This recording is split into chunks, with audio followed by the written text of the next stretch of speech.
Right, hello. Has that worked? Are we back? So I think something bizarre happened there. Let me just see if this catches up.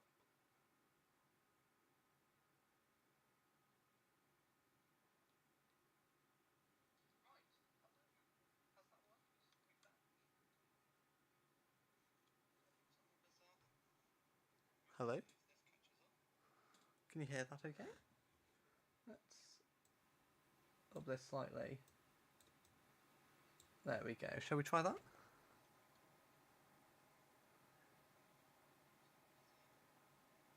Hello? Can you hear that okay? Up this slightly. There we go. Shall we try that?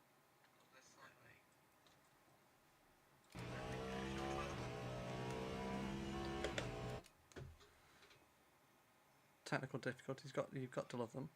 I love that my camera's flickering again, which I thought I'd fixed, but hey ho. Is it going to flicker again?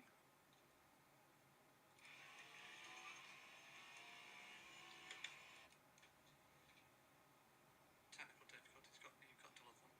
I love that my camera's flickering again, which I thought I'd fixed, but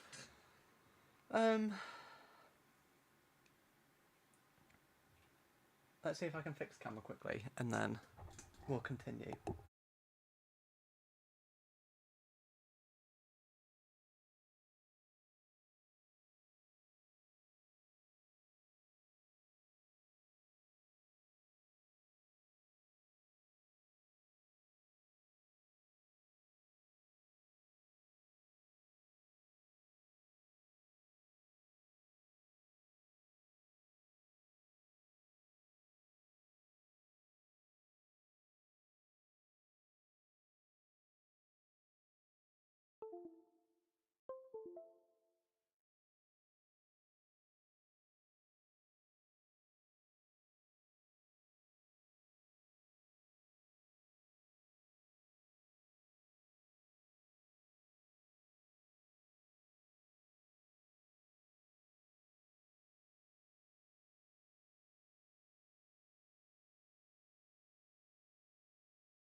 Right, okay, I don't know exactly why it's flickering. It might just be something we have to deal with. Let's actually get into some racing. So, as I was saying before, is my headset actually? Yeah, my headset is connected. As I was saying in the previous stream, which was lasted about 2 minutes, we have some significant changes from the prologue.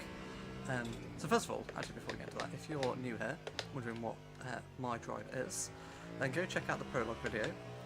Basically, Le Mans Ultimate, the official game for the World Endurance Championship, does not have a career mode as of yet, although there was some exciting news about that, which we might talk about in the race. They got released earlier today. So I've created my own little career mode, which we are in Season 3 now. Very first race around Bahrain Outer, in the Cadillac 03. And if you have watched the prologue video, there are some changes, including, as you might be able to see, we are doing private qualifying. Basically, I had a little Google of how to get the AI to be good racers, and everything I was planning on doing was the wrong thing. So we've let them do a practice session to get themselves warmed up and used to where they need to overtake. We use a strategy. We're doing a private qualifying session, We have unlimited tyres. That's one of the big changes, because they are a bit stupid with what to do with tyre sets. So from what I understand, they do a double stint on their first set of tyres, and then will change individual tyres when they reach a certain percentage. So the advice I've seen online is to basically, for us to do a double stint, and then change all tyres, and our position will ebb and flow a little bit, but we should be in a good place by the end of the race.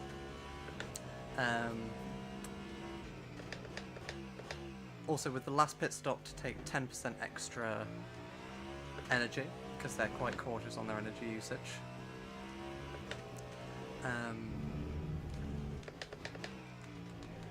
So yeah, a few changes. I will go through them in a bit more detail before we actually head into the race. But we are here for qualifying in our bright yellow machine, and Bahrain out a very interesting track, very different track than any other circuit in WEC really. Kind of almost like Oval-esque. Currently got Sebastian Bowie in the number 8 Toyota on provisional pole position. We've screwed that up massively. And yeah, we will see how we can go. We've got a few updates in the game. Obviously, LaSalle has come out for the Qatar track. Got this new fuel calculator.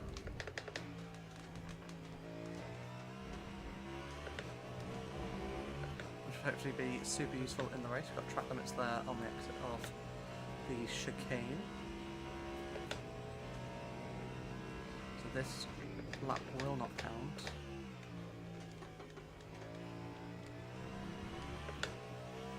And basically we've got a 12-minute, well, we've got 6 minutes left, but a 12-minute qualifying session, kind of to mimic Hyperpole that we see in the real life World Endurance Championship.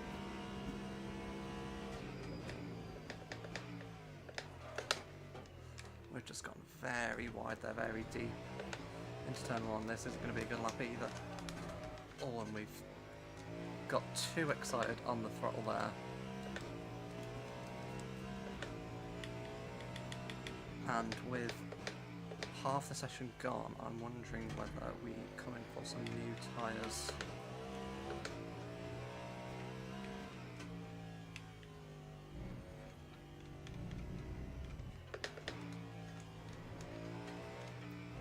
Let's do one more lap on these ones and then come in for some new tyres.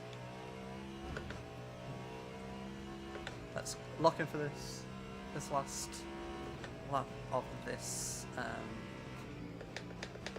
on this tyre set, and then we'll come into pit, put on a new set, really go for pole position. Interestingly, Bennett, I'm about to say Bennett, yeah, Bennett in the Zastra Skini is up in 2nd place. We're currently 6/10 off, down in 6th place. Down in turn 1, heavy braking zone brake around the 150 metre board, a little bit earlier than what we would do in F1.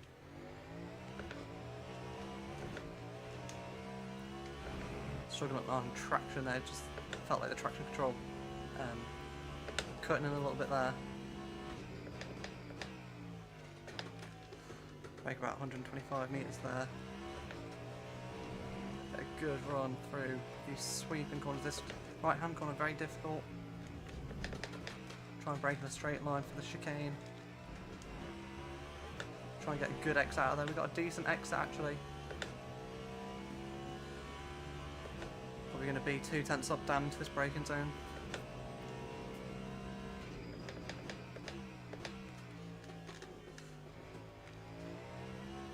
A little bit cautious there on power, but we get a good exit. Pull towards the line. Is it going to be about 3/10 up maybe as we hit the line? Just under 3/10. That takes us to 4th position. And we're going to box this lap.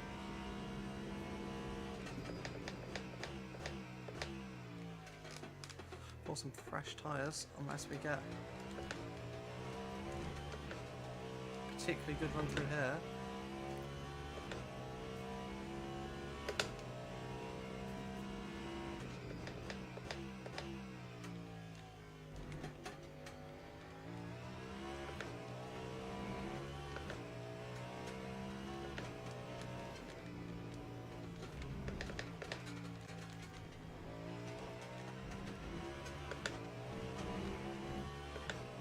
no, not a good lap. Let's come into the pits. Find a fresh set of mediums and go again.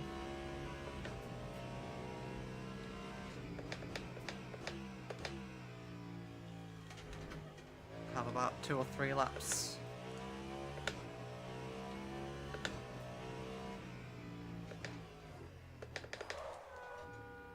Oh, I think we might have got a drive through there. That's not going to help our position.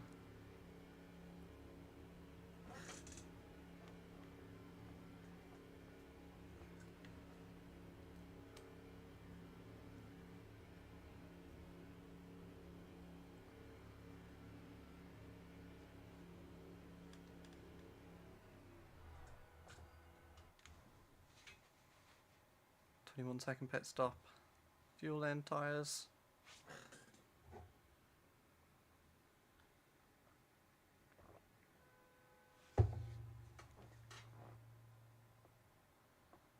Oh, we're sitting here for an eternity. We might only get actually one lap. One lap in. I think we should have. Oh, we've got a drive through as well. That might be our qualifying over.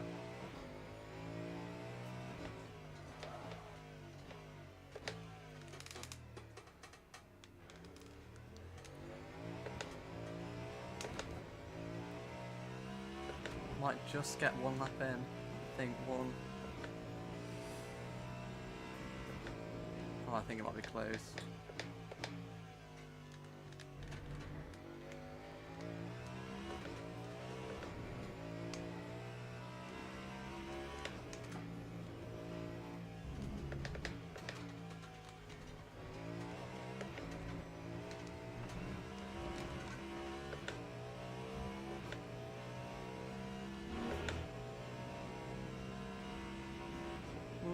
Yeah, it might be very close for one lap.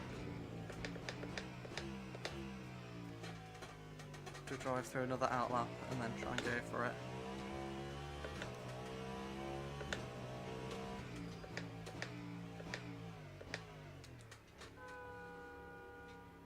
Is it just a drive through or is it stopping? I think it's just a drive through. Right, cool.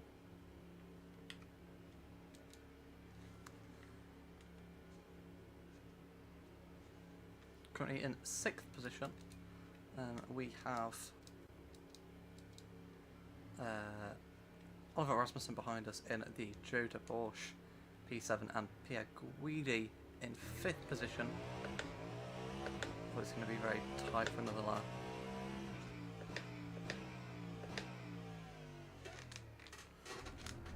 As we just horrendously got the corner there. This and the next lap won't count. That is our qualifying done and dusted. Unfortunately, we have just crumbled under the pressure. Let me check how everything sounds.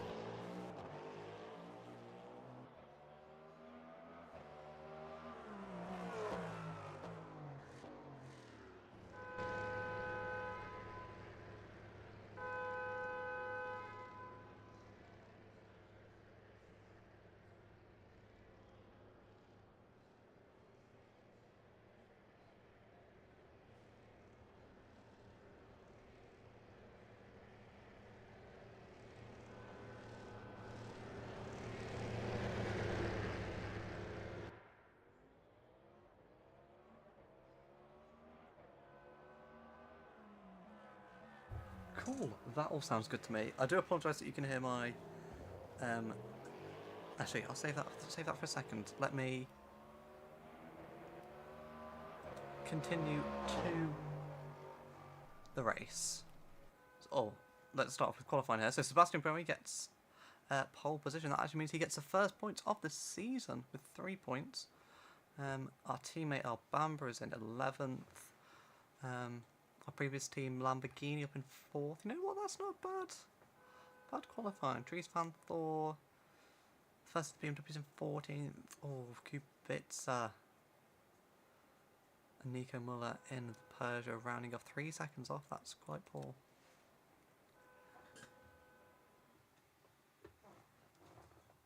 Teams and drivers go to the grid for a race start. Right. Hello everyone. Let's start this again. Let's start fresh. and do a little intro as well that I can use for the video. Hello everyone, welcome back to another video. Whether you're here now, watching the stream back, or watching the video that should be up tomorrow on Saturday, welcome back to Le Mans Ultimate My Drive Season 3. We're on Season 3 already. What a wild ride it has been. For those of you who are new, haven't caught the prologue or any previous videos, then do hit that subscribe button down below and like this video, because all the support is appreciated. My Drive is my homemade career mode here on Le Mans Ultimate, the official game of the World Endurance Championship. Doesn't have a career mode yet, and probably won't get one till next year. So I basically do single player races, put them together into a little championship. We are back with Season 3 today. We are in the Cadillac number 3. I think I probably won't put qualifying in the video that goes up on YouTube, so if you do want to see qualifying, let me know down below, and I'll include that from next week on, in the video that is. Sebastian when we put it on pole, so he actually gets 3 points, thanks to our new point system, and 3 points for pole. Antonio Fioco starts on the second row with him, and Bennett in the Isotta Fraschini in third position. Interesting, they did really well at the end of Season 2, so perhaps they're carrying that momentum into Season 3. Before we get into the race, obviously I've said subscribe, all that good stuff. A few changes for this season. Even if you've watched Prologue, there have been some changes since Prologue. So if you've not caught the Prologue, it's not all that important, because I'll explain the changes now. So I actually did some Googling on how to get the best out of the AI drivers. And basically everything I was going to do was wrong. So we have now unlimited tyres, as opposed to having limited tyre sets, just because they're a bit stupid with how to deal with limited tyre sets. Before each race, the AI get to do some practice. I've got to put a practice session on so they can get used to strategy, where to overtake traffic, stuff like that. And then we have a qualifying session, which, although we had in the prologue I mentioned qualifying session, the qualifying session I've just done has been a private session, so we actually get the full pace of the cars rather than traffic influence pace, and that has been a 12-minute session that I did, kind of to replicate hyperpole that we see in the real world WEC. In terms of pit stops, the advice that I've seen is that we basically do a double stint and then change all 4 tyres. The way that I think the AI race is that they do a double stint on their first stint and then change each tyre as they need to when it gets below a certain percentage. But with us double stinting and then changing all 4 tyres, it should mean that by the end of the race we're all kind of consistent. What else? Fuel. The last stop will put 10% extra in than what we would do otherwise, because they're very cautious on their fuel as well. So a few changes. Obviously, biggest change from Season 2 is webcam, and I've actually sorted out my microphone, so it's next to me. Fingers crossed it doesn't have any sound issues. When I was doing commentary last season, there were a few sound issues that I would have where it would just basically spike and go all crackly. I think that was to do with USB ports and it being plugged into a USB extender rather than into the USB itself. So hopefully that's fixed. I will keep an eye on it on OBS to try and make sure that it's not spiking, but if it does spike, I do apologise. Hopefully it sounds good, or sounds a bit clearer than it would do on my headset microphone. I will say my rig is quite noisy, so you will hear lots of upshifts, downshifts, and just general squeakiness from my rig. So I do apologise if that's annoying. I'm sorry. Please do let me know down below. I'll see what I can do about it in the future. But I think with all that said and done, we are ready for our first race. Let's go and check that we've got good tyres on and that we actually have enough fuel in the car. Like I say, we qualified 6th, ahead of a gaggle of 3 Porsches there. Most of the Porsche down 17th. So let's get ready to rumble, as they say. and get underway with Season 3.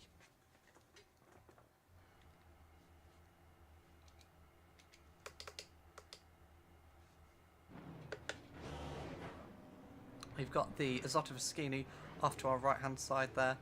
Our old teammate in the Lamborghini of Bortoletti in 4th position. We are side by side with Pierre Guidi in the Ferrari, and then we have the Toyota number 8 of Sebastian Bremley leading us away with Antonio Fuoco in the other Ferrari next to him. We should be in store for a very exciting race. This track is actually quite technically difficult, especially some of the chicanes and passing.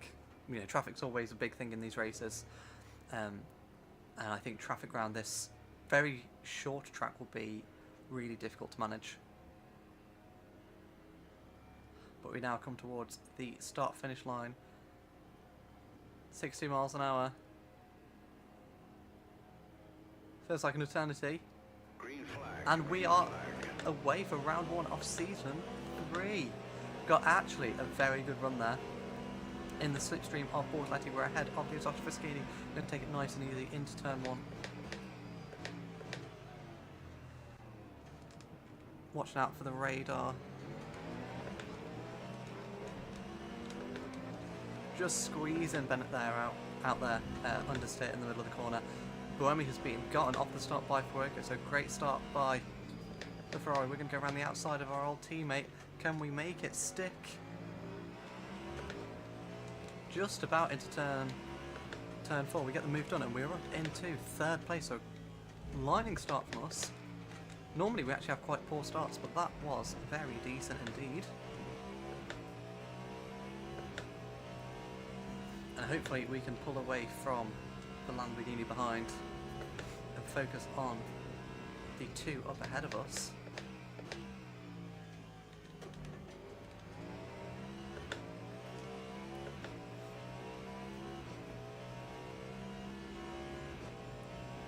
Time 1:13.22.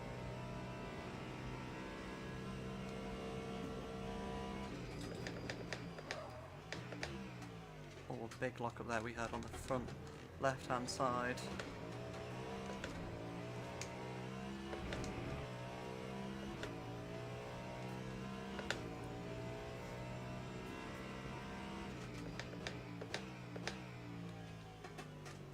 We just want to take it nice and easy in this opening stage.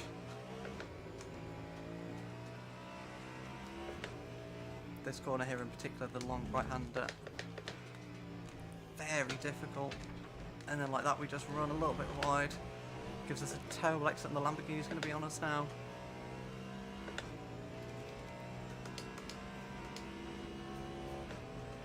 Is he going to make a move down into the final corner? No, not quite. We just hold him off. We do also have some time manipulation in this game. Time scaling, that's one, not time manipulation. So it will be, we're in the middle of the day now. So I'm in a bit deep into turn 1 again, need to sort that braking zone out. So yeah, it's about 2 o'clock in the day now, and we should hopefully end up in night if I've done my calculations right. Seem to be really struggling on the brakes at the moment with this heavy fuel, big slide, just about catch it.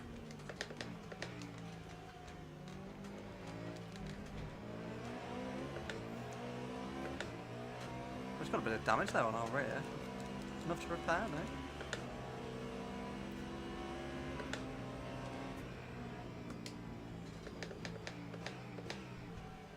no? Lamborghini did a big lift there. It really put us off. Got Bennett trying to make the move. We're really struggling at this stage of the race. 7.89.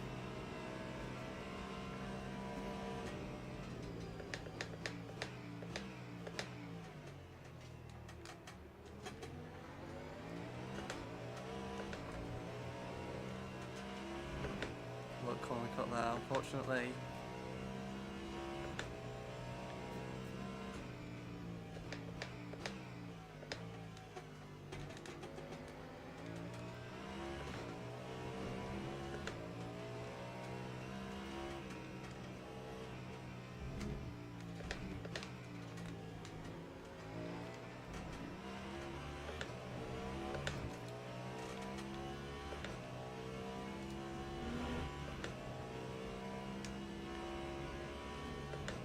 Try and extend by about 3 laps on this stint. We have our new fuel management menu from the recent update, which allows us to show, you know, if we want to go 2 laps extra, how much fuel we have to use each lap, if we want to go 3 laps extra, and how feasible each of those strategies are.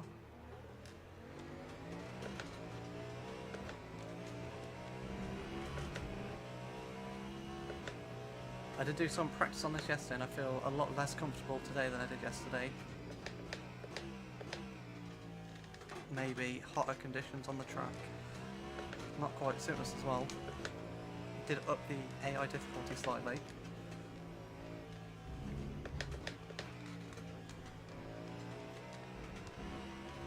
That's probably not helping either.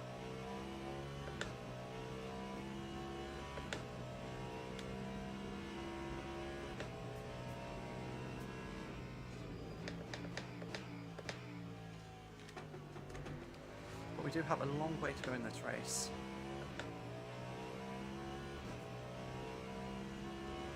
This is the longest race that we do in the season. We've got Le Mans also at the end of the season. These extended races are supposed to be a bit more of an enduro style race. Very tail happy there, and the Ferrari's going to be looking for a move down to turn 4.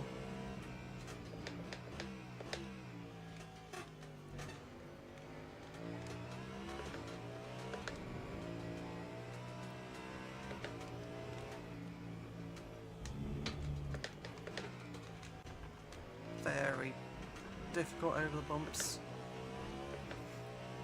And the leaders are now just about to start lapping traffic, so we're, what, 6 laps in and we're already lapping traffic. Can't speak there, lapping traffic?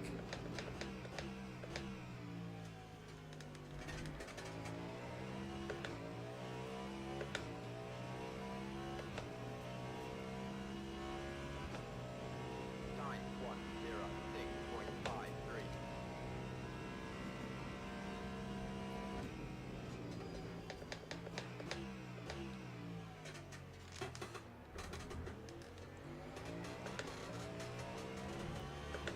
Obviously we have Le Mans this weekend too, which is very exciting. Caddy doing us a solid and getting on pole position. Both Hertz Team Jota in first and second. But I'm going to shut up about that for a second. While we have traffic to get through. Oh, that was cheeky. I didn't really get left a lot of room there.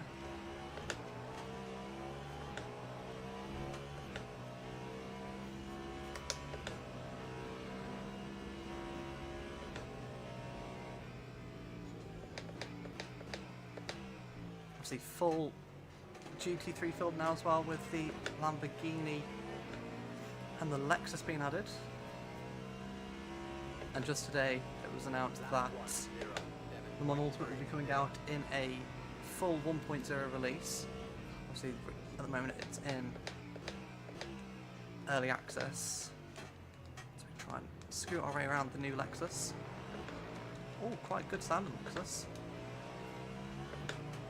And we have the Aston Martin hypercar counterpart of the Valkyrie coming on the 22nd as well as the Mercedes GT3 car. Here's the Lamb bow up ahead of us.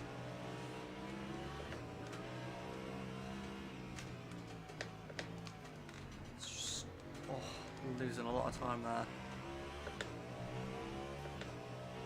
You hit the GT cars in that middle sector and you just lose so much time.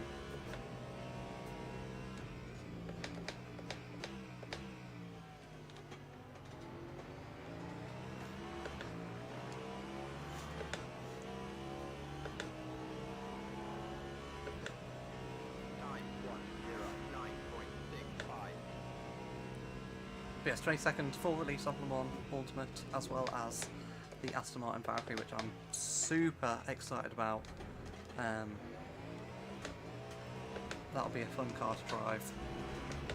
Oh, we've got a brilliant launch on the Lamborghini here. We got really held up there behind the GT3s, and we are up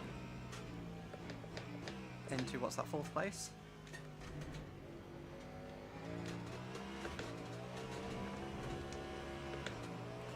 Ford, let me through. Thank you. And we've got the other Proton Ford Mustang up ahead.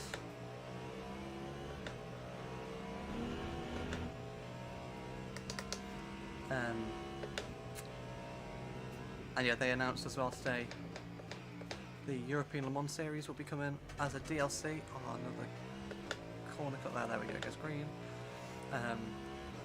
Will be coming as a DLC, so we'll be getting LMP3 cars, which doesn't overly excite me, but we are going to be getting 3 tracks, with that being Circuit de Catalunya, Silverstone and Paul Ricard. So hopefully, I'd imagine, can't see why not, why you won't be able to drive the hypercars around there, which will be very fun. I wish WEC would go back to Silverstone, because they went there a few years ago in the LMP1 days, and it was a cracking, well, Silverstone is, in my opinion, one of the best tracks in the world, but is that British bias probably. So it'd be good to see them go back there.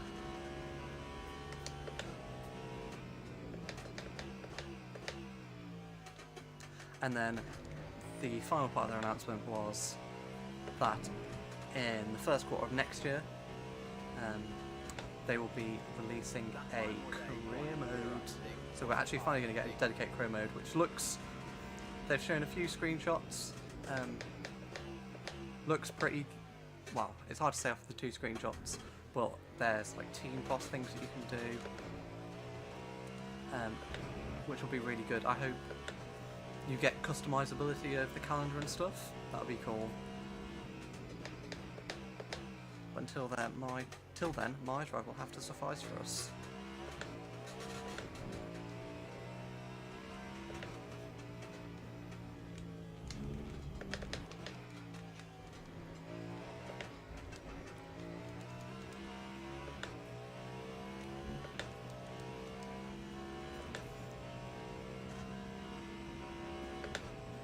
We are doing a good job here in this first stint with lift and coasting.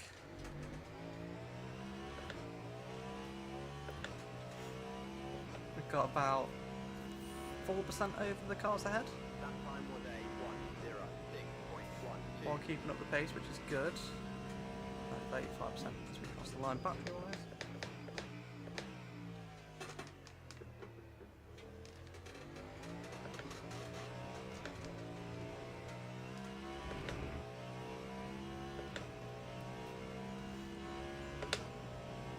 About lap 24 will be pit stops, perhaps about lap 22 for the AI.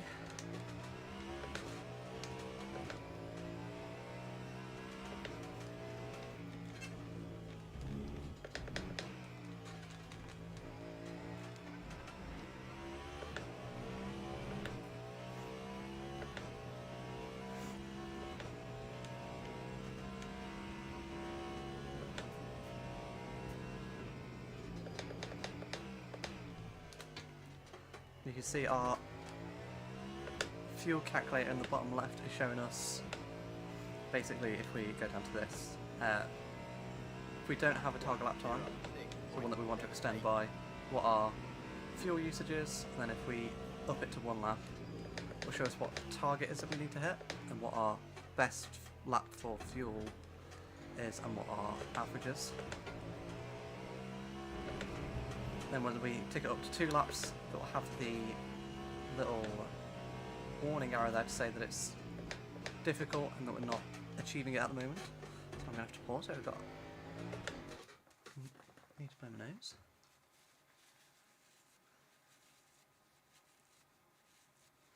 It's a very hot and pollen-filled day today, so I might have to do that a little bit. I am sweating. We just ran wide there.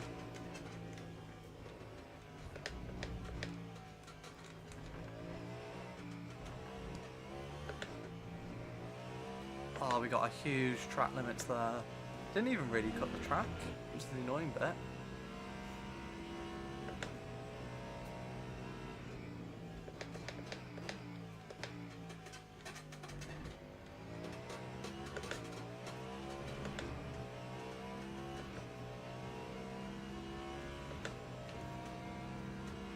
But we now have the Lamborghini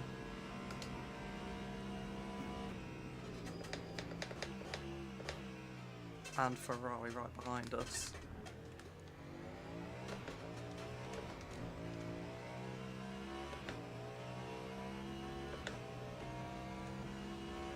Lost about 5 seconds of the car ahead. But we are playing the strategy game as we have done so well in the past seasons. Oh yeah, that's a lot of fuel. I got saved to do 3 laps.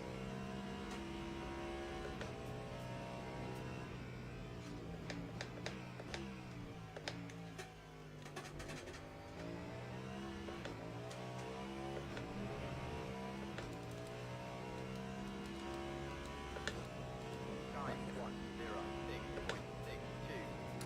1:06.62. 5% now on the cars ahead. Even more than that.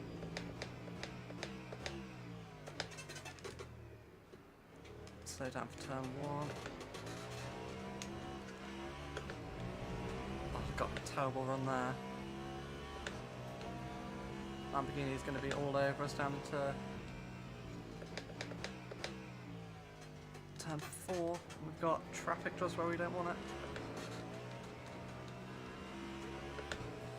Try and put 2 cars between us and the Lambo. Back end, second out there.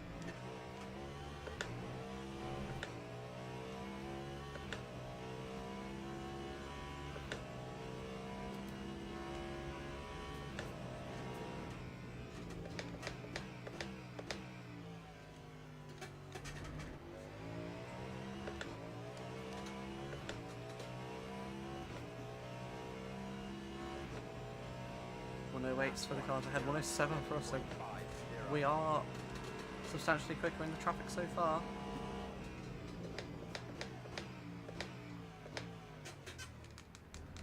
Oh, that was a brave move to go for that.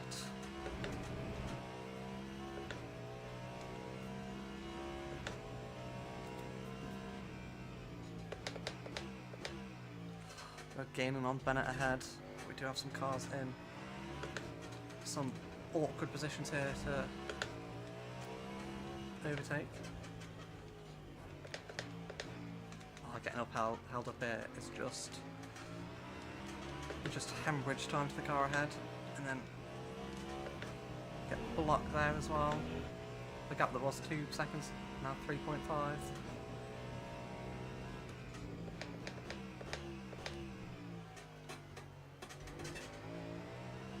And what we're going to end up with in this race is a stage where basically we're never out of traffic.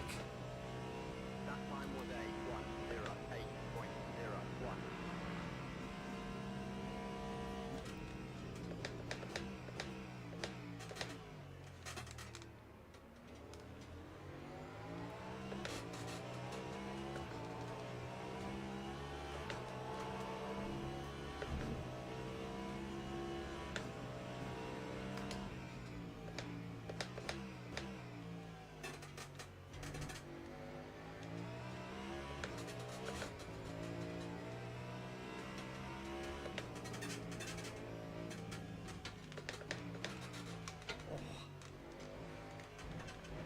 so bumpy over this chicane.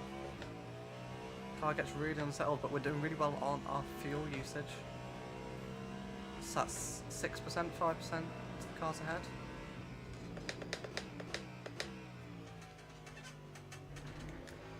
Which on our current usage is about an extra lap. Maybe 2 laps if we're lucky.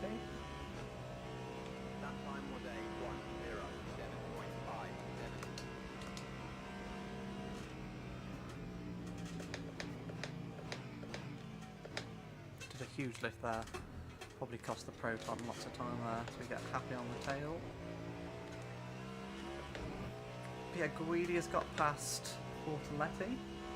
He's up into 5th now. It's Ferrari 1-5. You can feel the sun setting.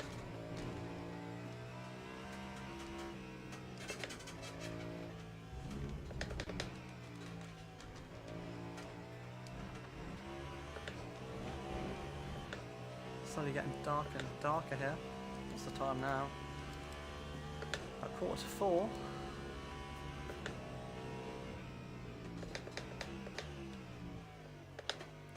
Went very deep into that final corner.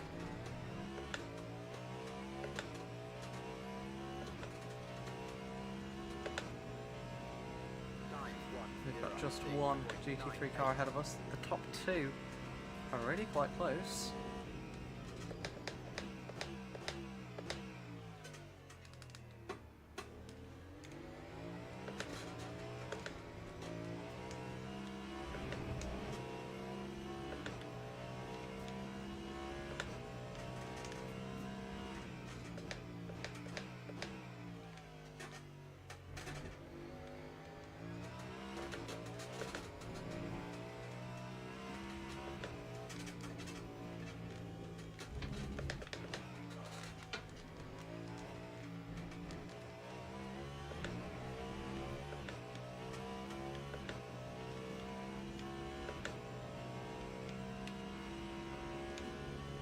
I think I've now gone out of being able to do 3 more laps than what we predicted. Yep. Big bit of oversteer there. Tyres at 90%. That time was a 1:06.91.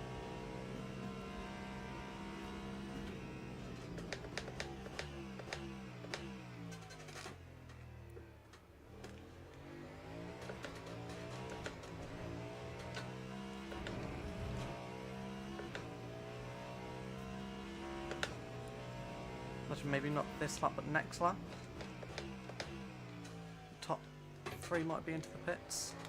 Oh, we've spun it. How have we done that? That was such a lazy spin. Caught me so unawares.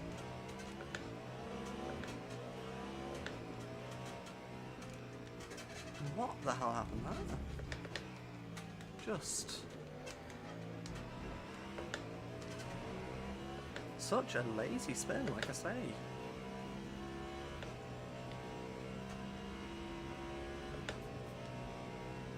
That's cost us quite a bit of time. We've got fallen down to 7th position behind the Ferrari, Lamborghini and Porsche.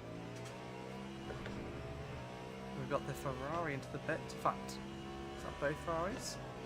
Time 1:30.00. Oh, we've got vibration on our tyres now.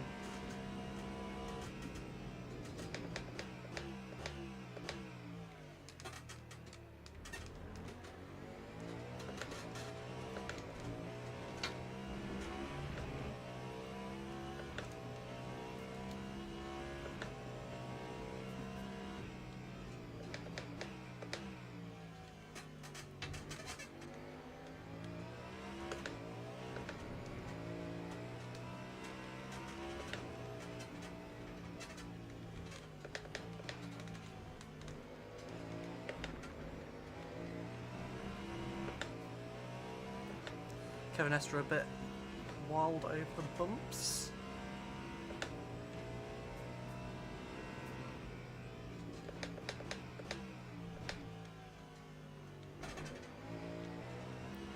We've got GT3s in the pits as well.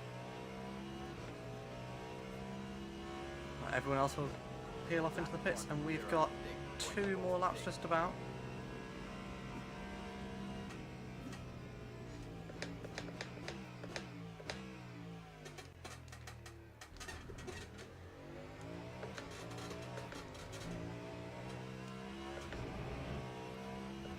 Van der Linde in the BMWs follows through.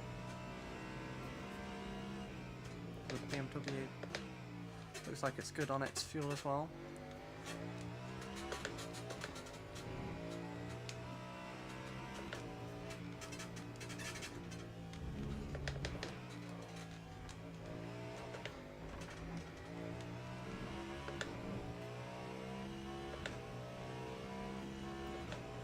I don't know what to do about the tyres, they do feel quite a little bit vibration-y.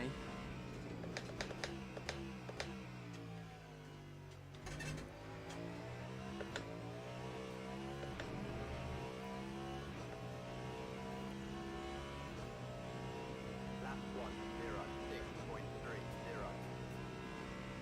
Be pitting at the end of this lap.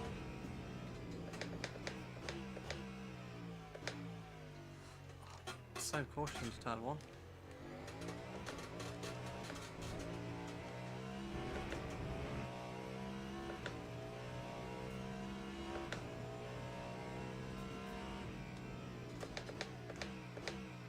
Looks like Furuko has taken the effective race lead from Guami. They're still very close together.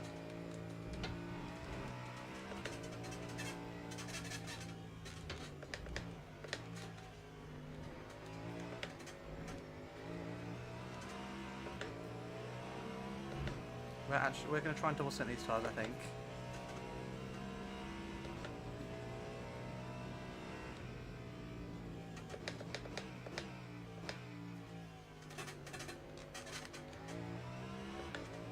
They're not too bad in terms of vibration. Nico Muller has actually followed us in with... Oh, we did quite a big lock up there. 10.46.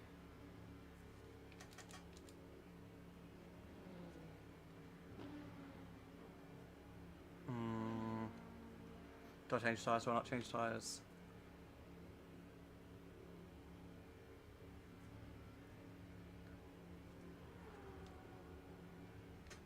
Oh, awkward pit in.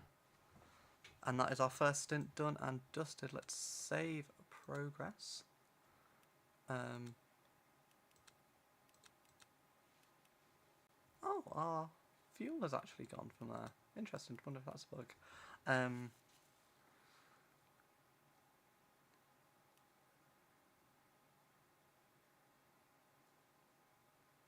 Let's just try and do what I said I was going to do. We'll do a double stint on the set tyres, change them all next time. I mean, a decent first stint, not the best.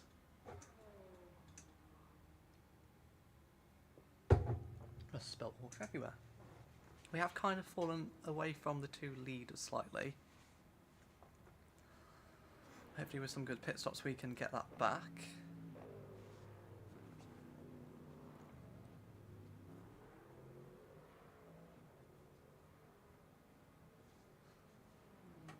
Fuego takes the lead.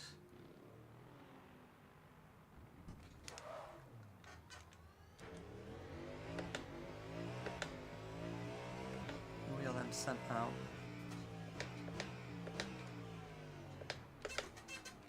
I've got Bennett.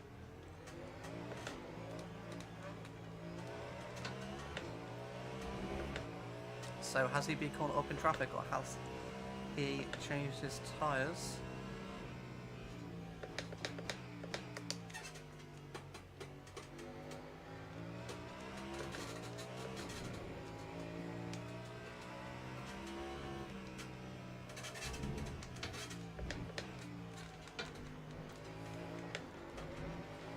Get held up here behind the Lexus. Can we try and follow him through?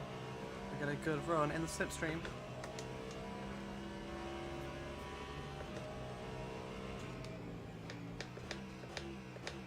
Gonna back out of it, making good defensive into the last corner. We went slightly wide, so we didn't get a very good run.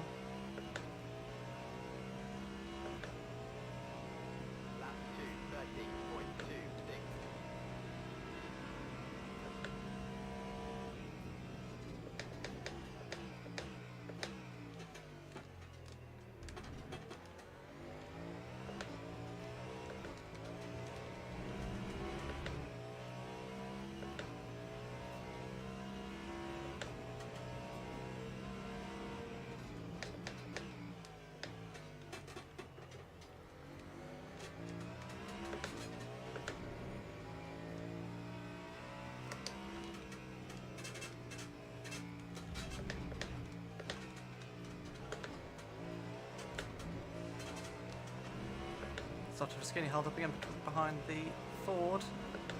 Got a really good run in this time again in the slipstream. He's going to go.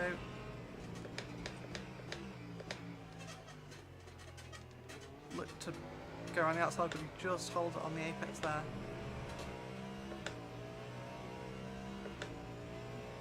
And tremendous traction from those Dr. Fraschini.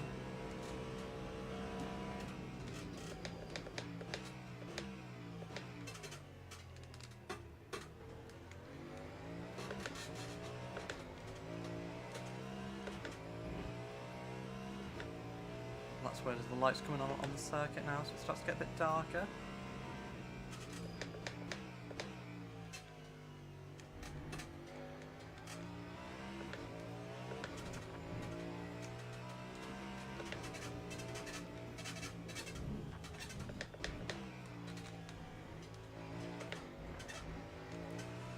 First half an hour down, 2 hours left to go.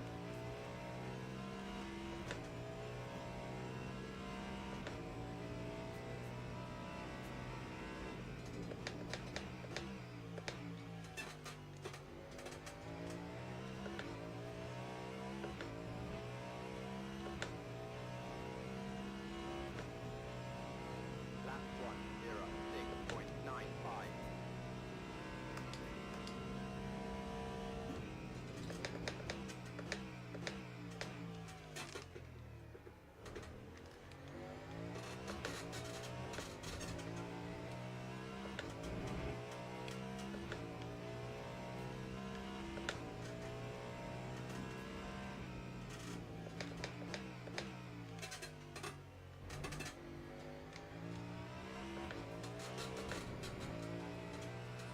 About 14 seconds off the lead.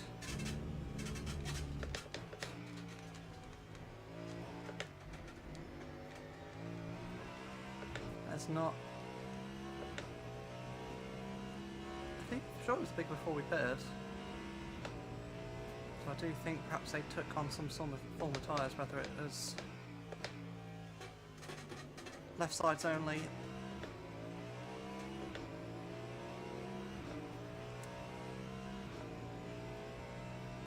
Time 107.02. A little bit more fuel saving to get 3 laps.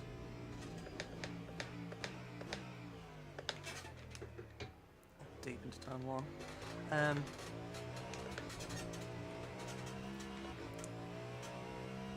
Things are in a little bit of a lull here as we just kind of get on with our second stint. Le Mans is happening this weekend, I'm sure. If you're watching this, you are going to be watching the Le Mans 24 Hours. We've just... Do I want to have any grip, or do I just want a four-wheel slide everywhere?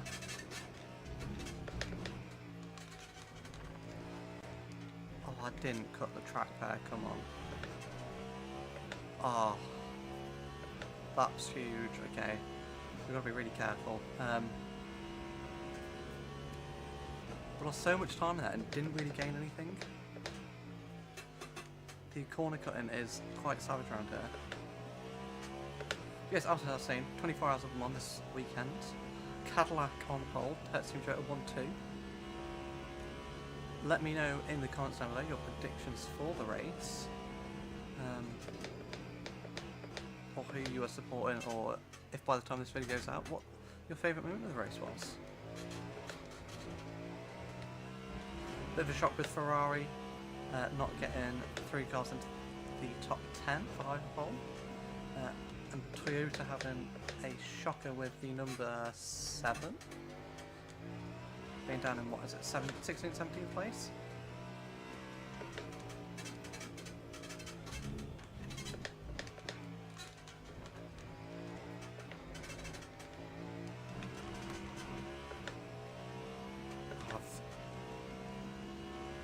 Set my car up so that it's so stiff over those bumps. God, it's really gone dark. It's only 4 o'clock.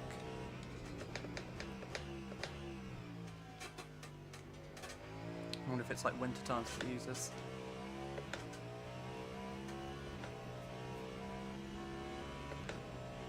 Lap 106.80.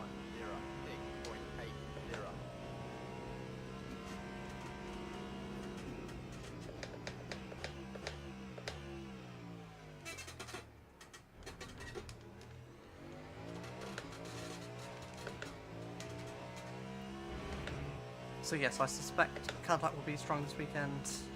I think even though Ferrari have a bit of a poor qualifying, I would expect them to be up there with the pace that they've shown this season. Got another snap over to there. And you can never discount Toyota, even the one that's starting down in 17th. Can't discount how good they are. I'd like to see Porsche do well as well, and Alpine. Alpine obviously had a terrible one last year. Double DNF, just not having the reliability for the longer races. But they've made improvements, they've been good so far this year. 2 podiums back to back. Oh, where did Pierre Guidi come from? I've been chatting on about one, and Pierre Guidi is right in our gearbox.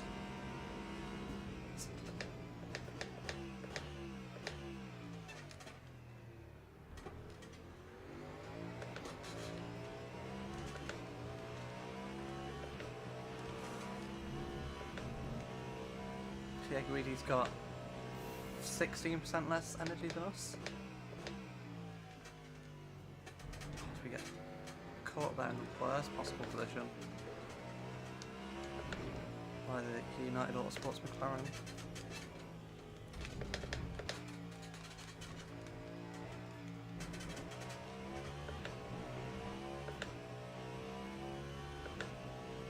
McLaren also announced, was it today, that they're going joining Hypercar with United Autosport, which will be fun to see.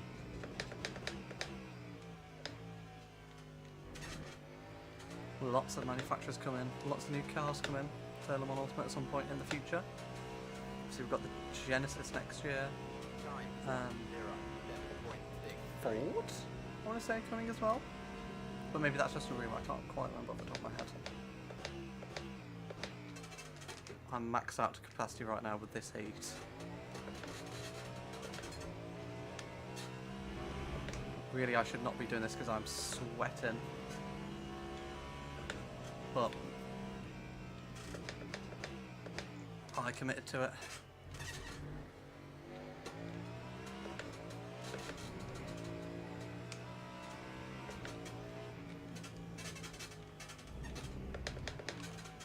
Oh, so much traffic.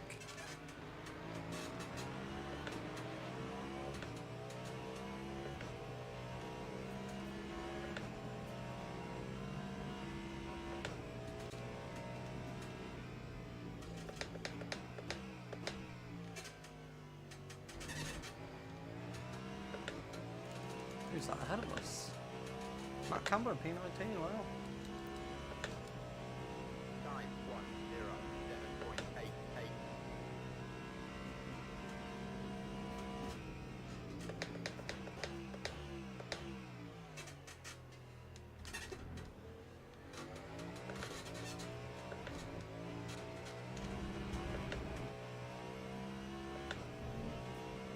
We really are showing off our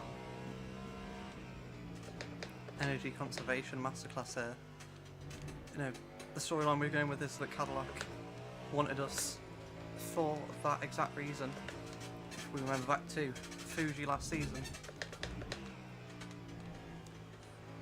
Cadillac almost stole a win away from Toyota and Ferrari.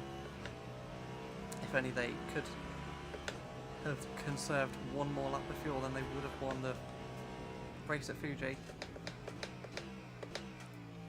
We see, not just against the air, but against real people.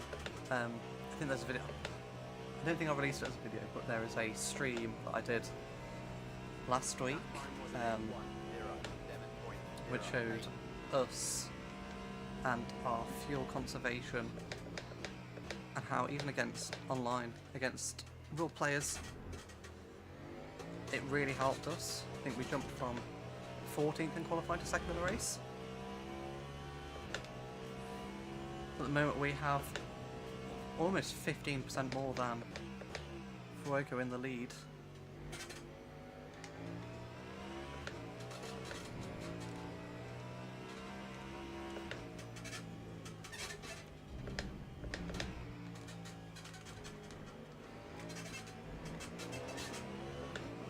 Can we get a good run on Campbell? He gets good acceleration. He's not obliged to let us through, I don't think.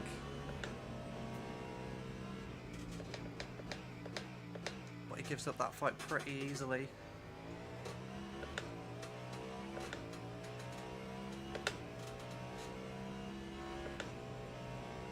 That time was a 1:07.25.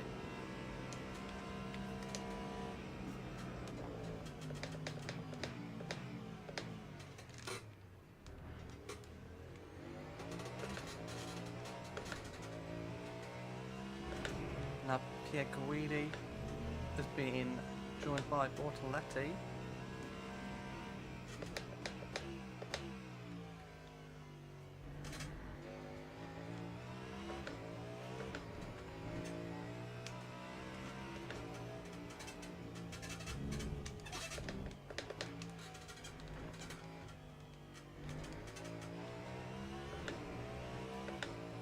Oh, another one. What's the time? 5 o'clock? It's so dark and it's 5 o'clock.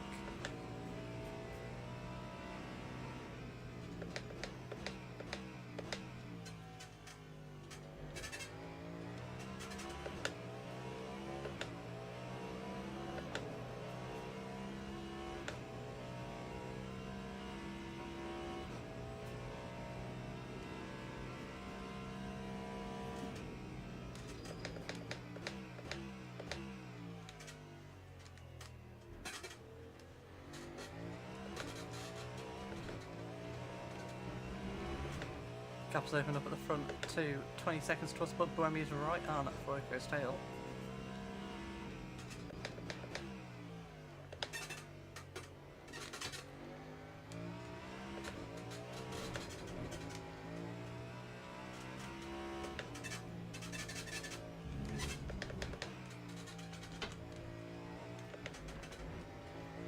So bumpy over there.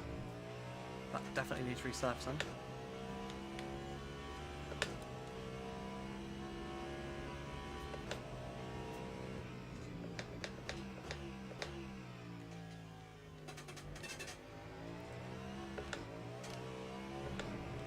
Hope you guys are enjoying the race and the new layout with cameras and whatnot, and also onboard POV. I know quite a few of you were asking for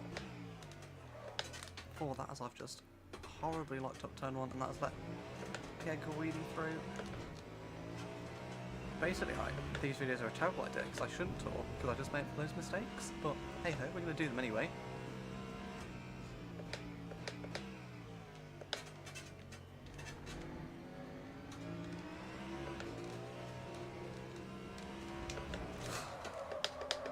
What happened there? Huge crash. I've got no idea what actually happened there. I think just like we lost it on power. And huge damage for us. That has thrown a huge spanner in our works. Don't know really what happened there. We're going to have to pit and repair.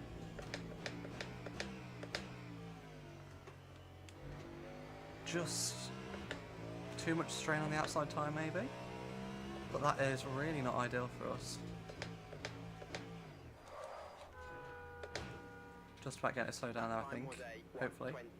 We'll have to make it a little early stop.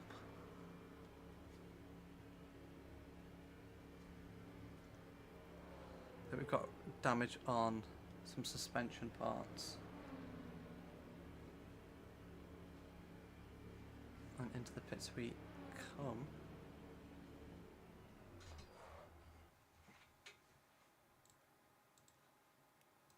Save progress. Right. Fuel, yeah. Repair, yeah, okay. Not terrible, 25 seconds, but not ideal. Fortunately, fuel's going to be quite short.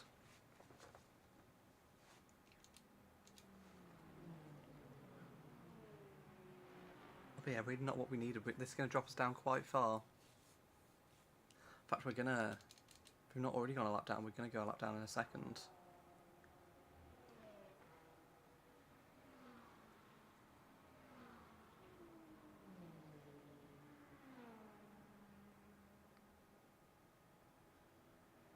So we're getting repaired now. Bennett is about to lap us.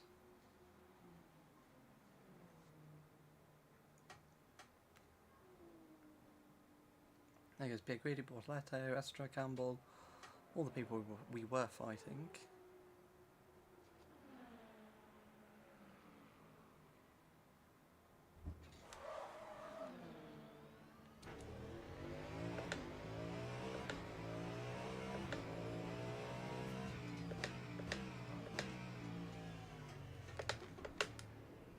Oh, cold tyres.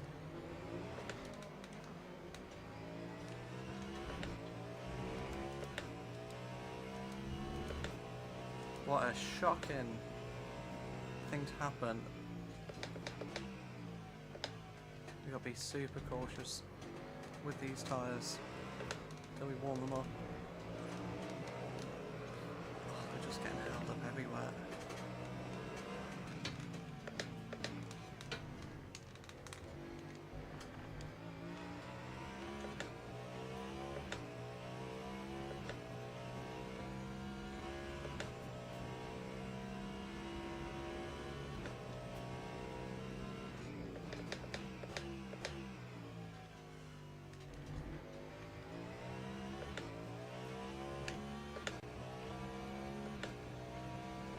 Now I'm not too sure if I get penalties for holding the blue flags. I don't really want to drop behind them because once my tyres come up to temperature I'll be quicker.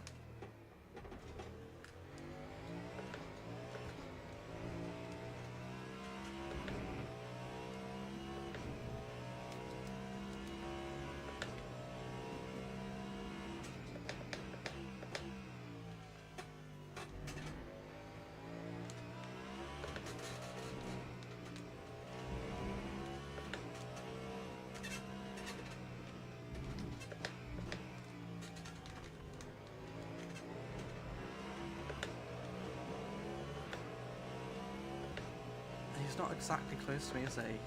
Half a second behind. I just want to drop back and give him the place because I'm getting a penalty is really not what I need. Because I would imagine he'd be pitting fairly soon anyway. Who's that, Rasmussen? That time was a 1:07.86.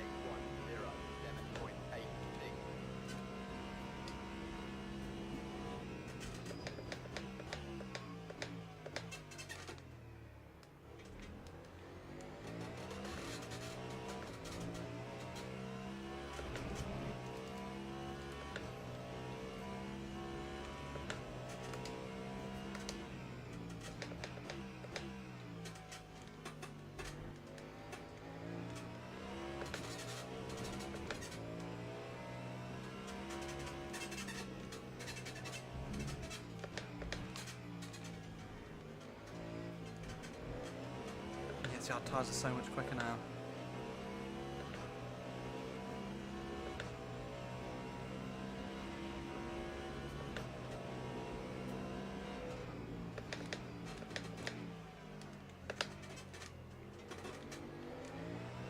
Somehow we didn't touch him there. But this is not what we needed for our race. Biaguidi in the pits. 7.06.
Pierre Guidi's 27 seconds ahead of us.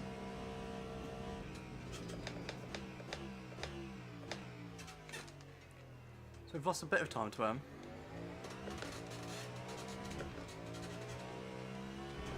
But thanks to a relatively short stop, I think we might have limited the time that we lost.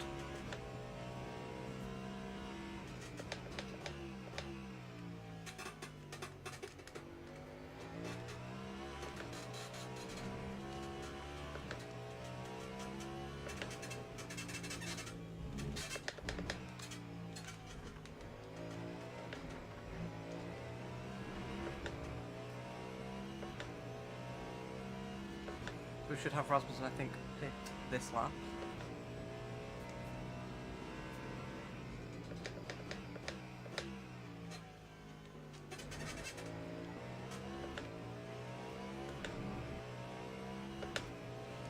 About 50, 58%, 57% as we cross the start-finish line on the battery. 8.51.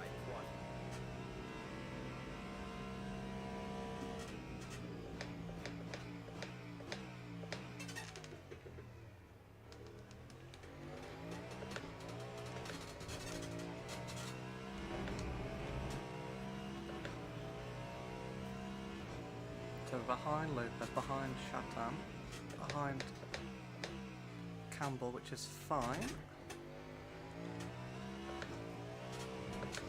Taking all pit stops about 50 odd seconds if you take in fuel and tyres.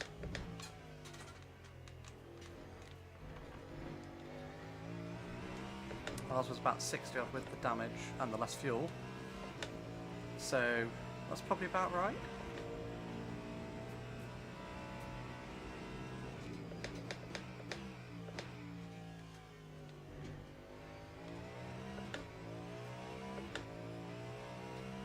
BMWs have jumped up quite a bit from their starting position. Lap 10, 11.10.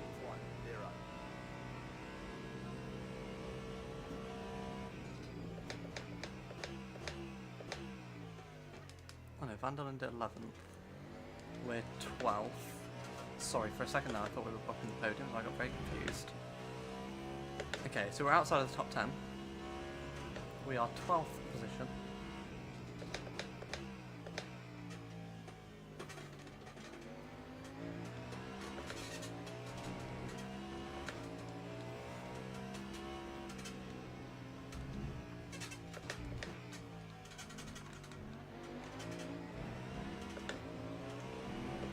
My nose is running again.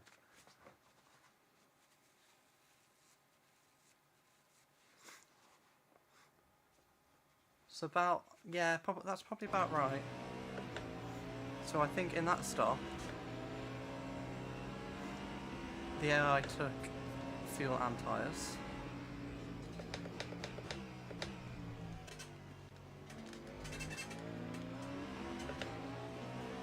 Van der Linde here on cold tyres, I presume.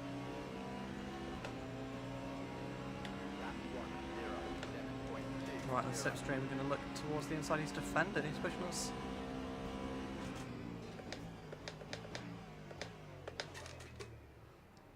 Just about get it slowed down for turn 1. That's us. Look, us up into 10th place. Buemi in the lead.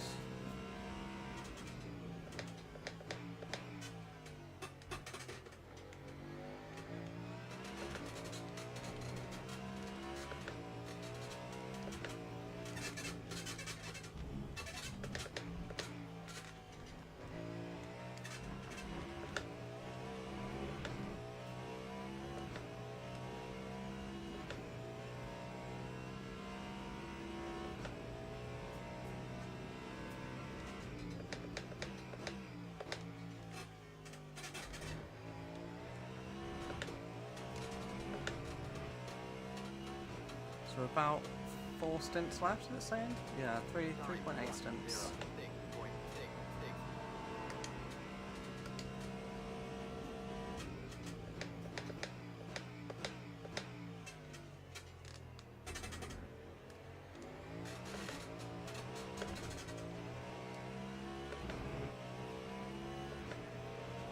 They're kind of pushing in this stint, trying to make up some lost time.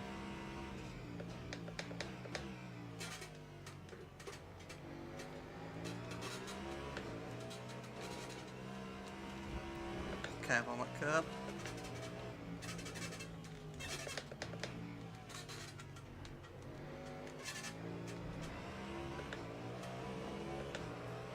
Yeah, we're just trying to make up some time here. Naturally, our fuel, the way that we drive, our fuel usage will be less.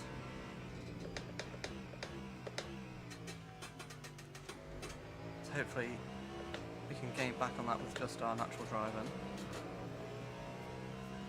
We're about 18% off Lap 10, 7.35. Buemi, so in about 2 stints time we should hopefully get that back.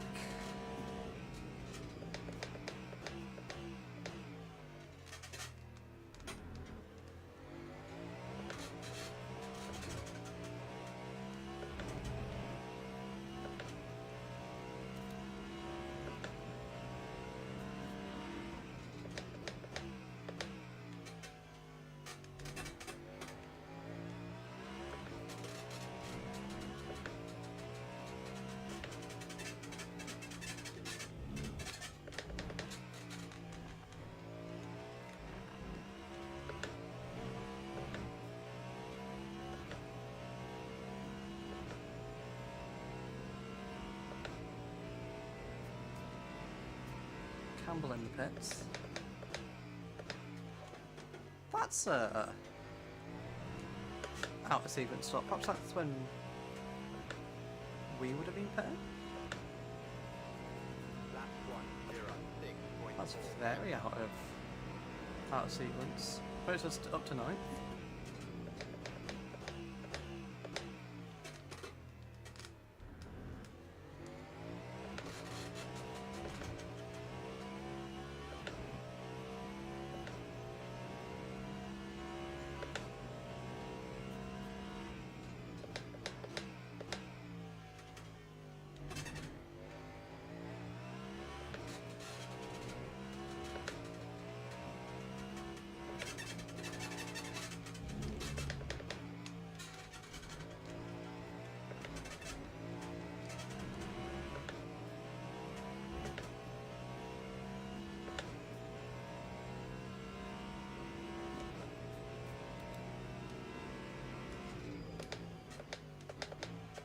Oh, we commit to that.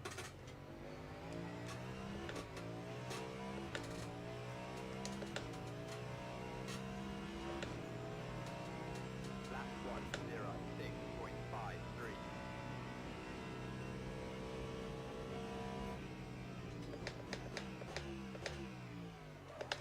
Oh, big lock up into turn 1.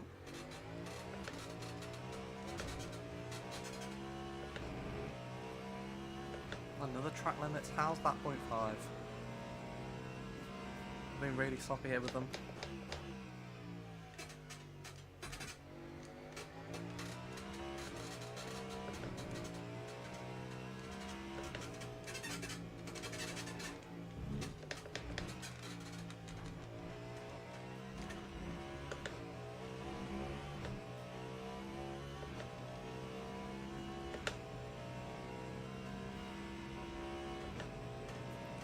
About 20% between us and the car ahead on terms of fuel.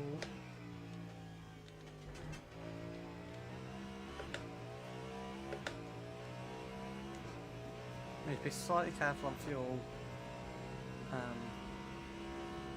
to save a little bit more.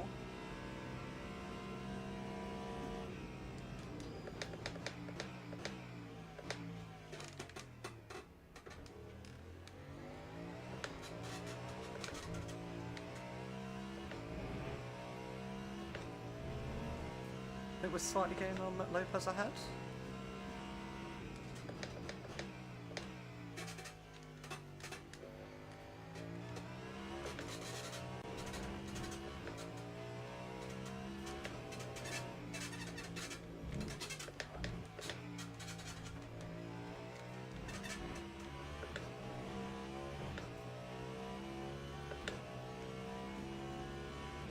Level sector 2.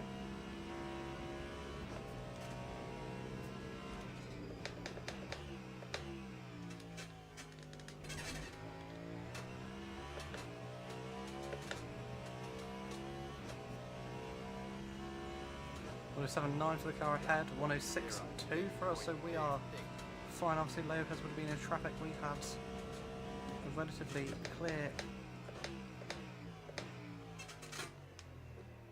lap there.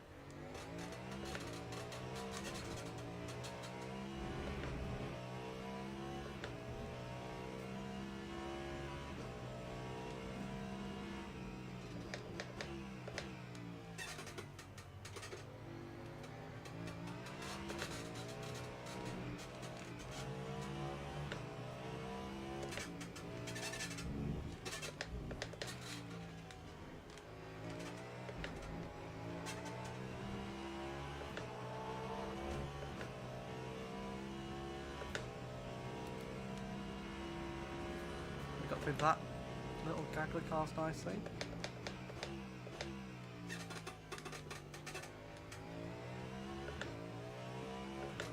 .164 for Lopez. Might be a little bit worse for us. I think 106.6. Lap 106.6. 106.67.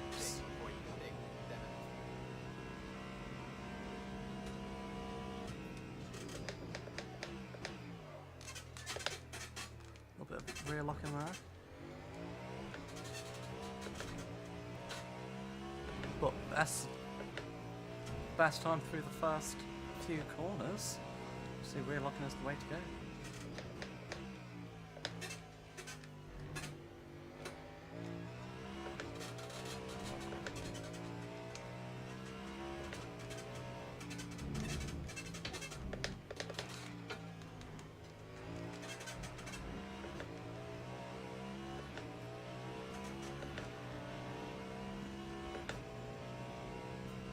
Well, for a pretty good lap there.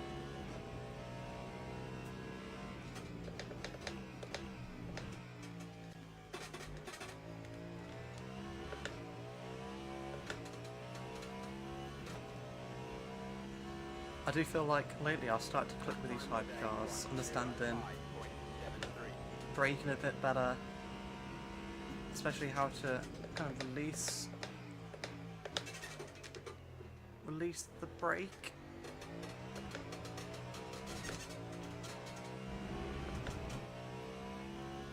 Under 10 seconds to Lopez ahead now.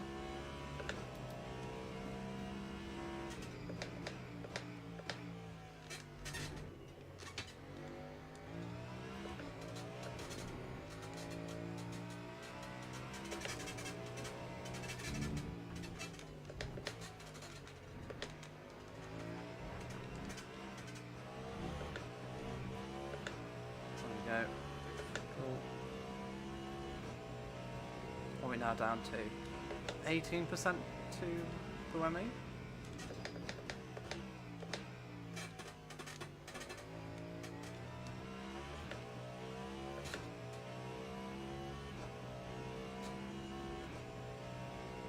Lap 106.61.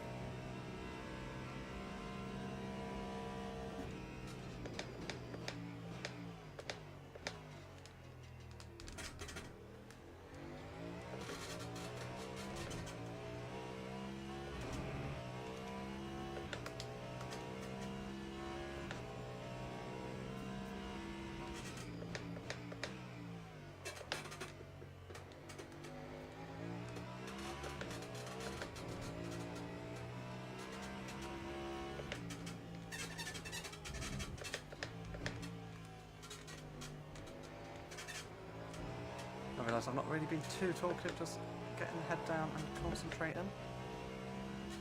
I think we're going to have some lap traffic coming up in a second. As in hypercar lap traffic.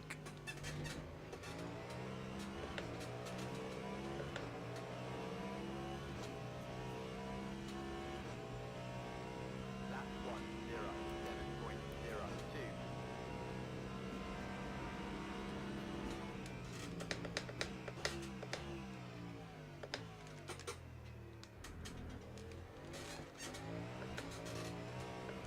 And just stepping out a little bit there on power.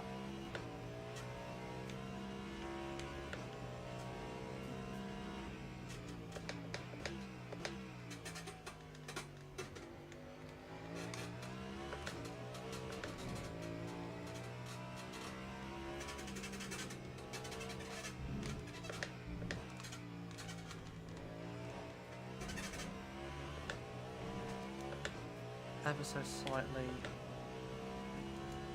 understeer on the front.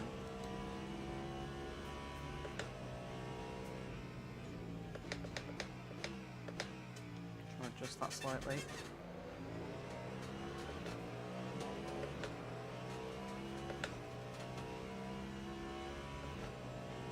Time 1:06.60. Down to under 8 seconds to Lopez, so we are gaining.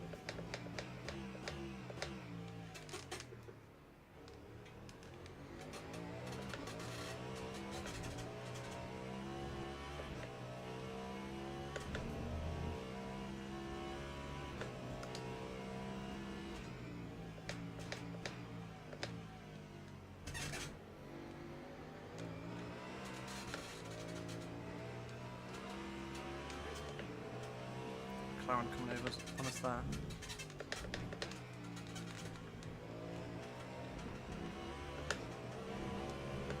Let's try and get Campbell.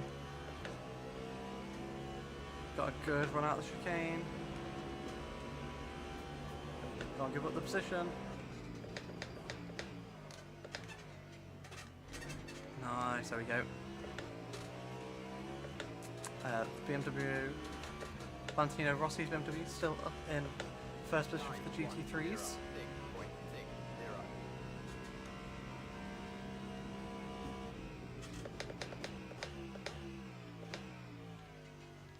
We're cautious into the braking zone there.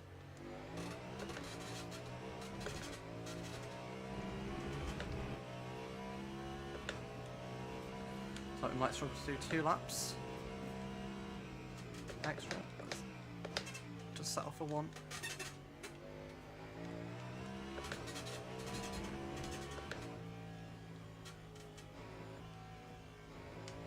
Oh, come on. That was ridiculous. I didn't gain 1.5 seconds there, did I? So I lost 1.5 seconds for lifting off.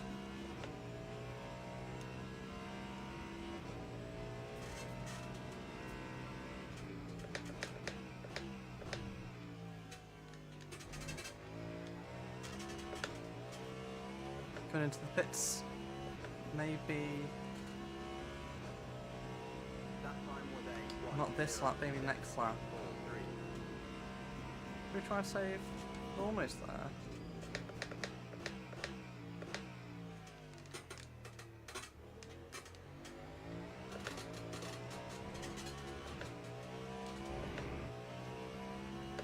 We can save a tiny bit more.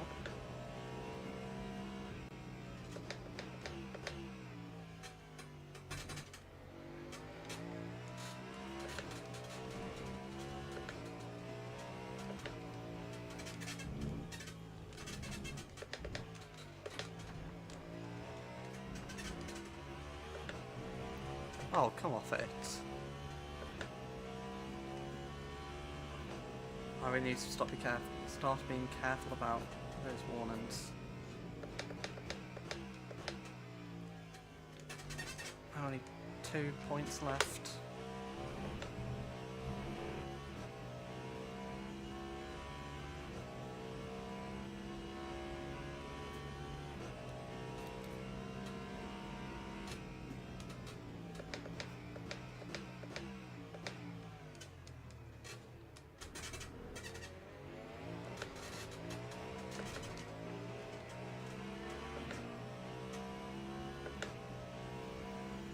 It's very tight on fuel.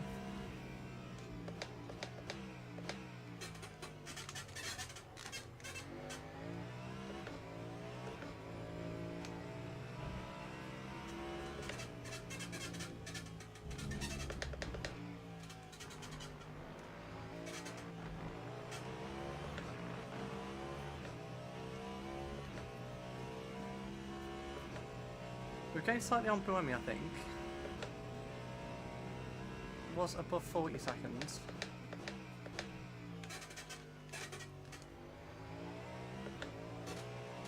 Yeah, let's go for another lap. Looks like we can just about squeeze it out.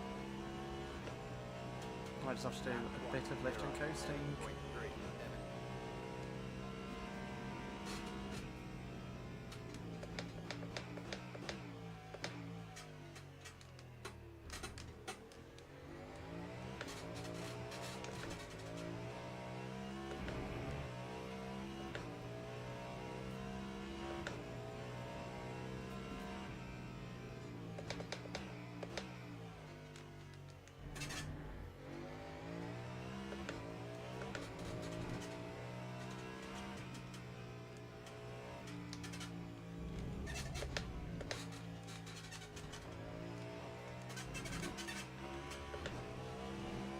Big lifting coast there.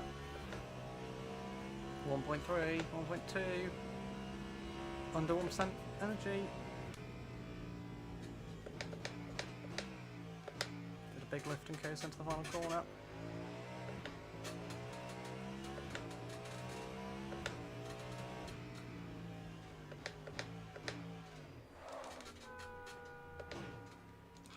Locked our brakes again into the pits, which we want to try and stop doing really, because we've got to double stint these tyres.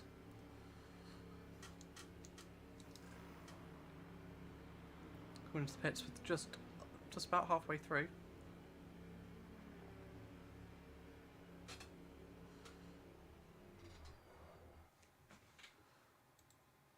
Save. We would not like any tyres, please. Fuel. Yeah. Cool.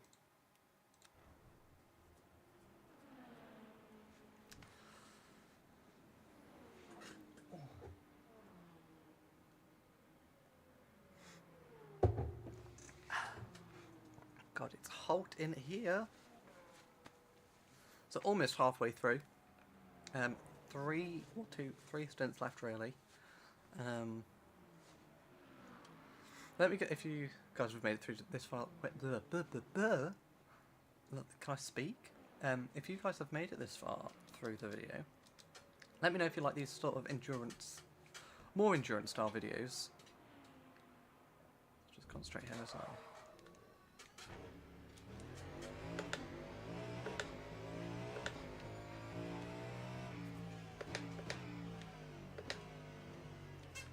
And then Campbell, you go through.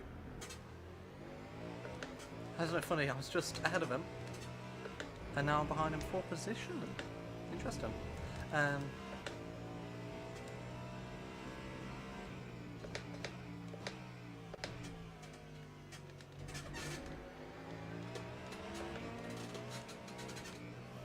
me just get to a straight and I'll finish that train of thought.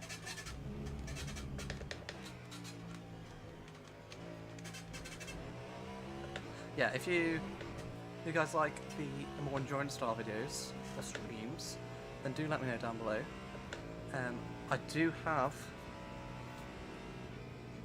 a more endurance style stream I'm planning on doing in July, so details about that should be hopefully be coming out soon. Good time to say if you want to follow my Instagram. I've got an Instagram which I will link below, Enduro Josh on Instagram. I'll be putting up content about races, potentially when we're live, some results, some cool moments, and anything channel related, so go ahead and give that a follow if you please.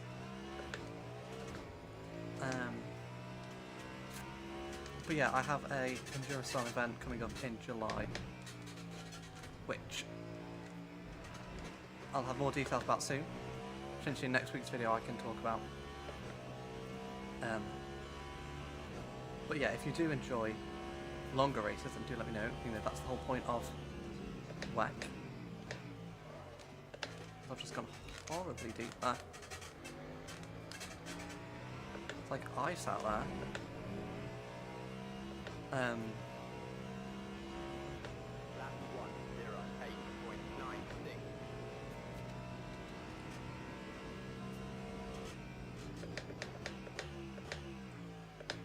So yeah, even though we're only on round 1 of season 3 of my drive, I do have ideas for season 4 that involve potentially more endurance style events. So do let me know whether you prefer the shorter form races, longer form races, or if you want me to keep it as a kind of mix of both.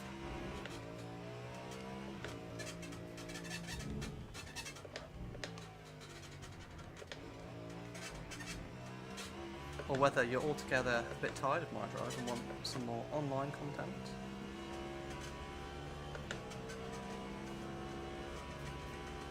Don't mind me.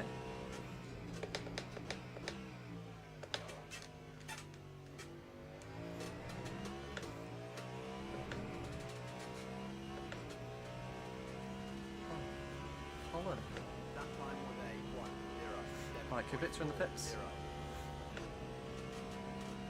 From Stevens.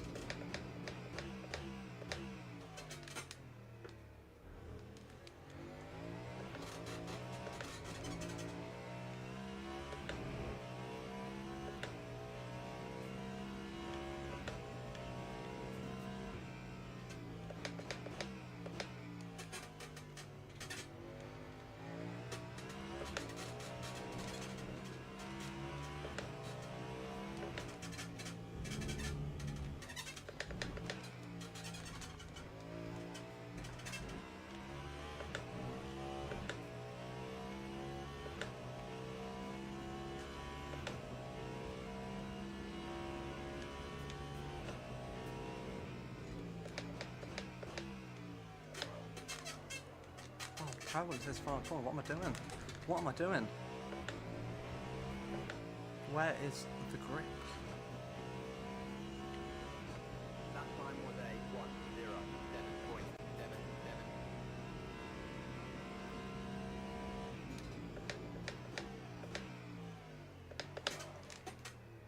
Oh, deep into that.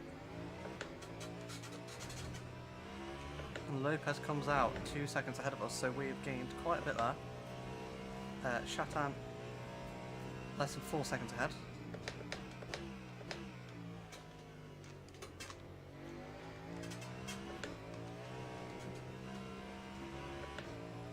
So if I actually get my head down and concentrate, I might be able to catch them.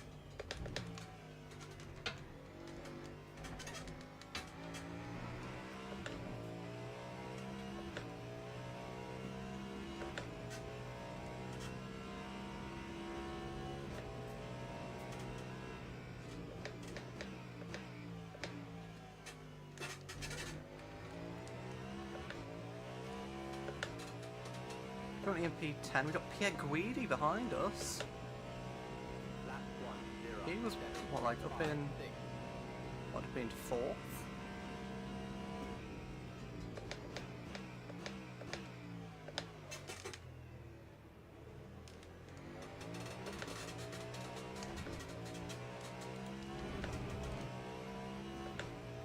I think that's a lapped Peugeot ahead of Lopez.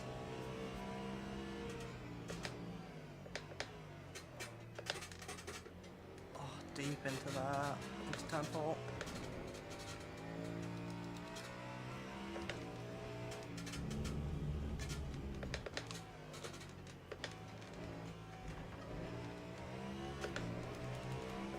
Yep, Van Dorn in 19th, so he's a lap car.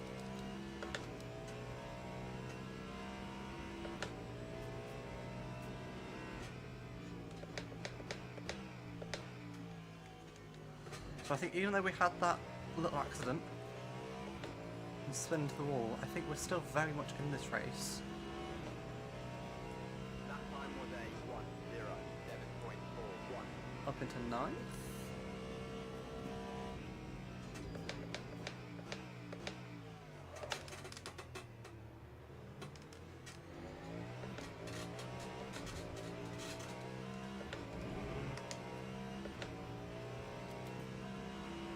Where you go? The Condis. Oh, it sounds like a set up for a joke there. A Codis? Is that it? Maybe it's a Codis. The Lexus.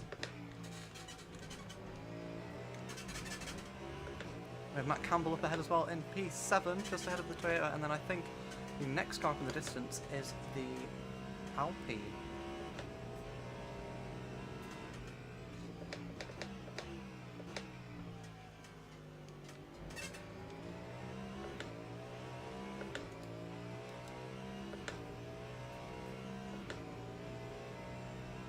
Time 1:07.65. 25 seconds to Buemi, so we made up a little bit of time. I suspect that they might have changed some tyres.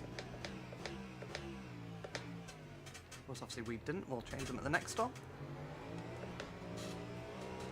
And it's all getting a bit spicy up here. Toyota gets blocked in by the GT3 Porsche. Make a run around the outside of Van Dorn. Doesn't... Oh, Again, the Peugeot. Why do the Peugeots hate me?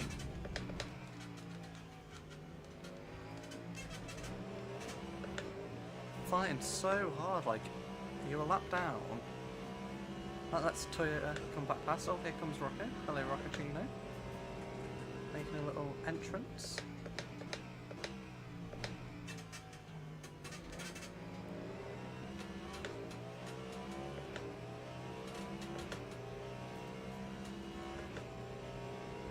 Lap time was a 1:08.03.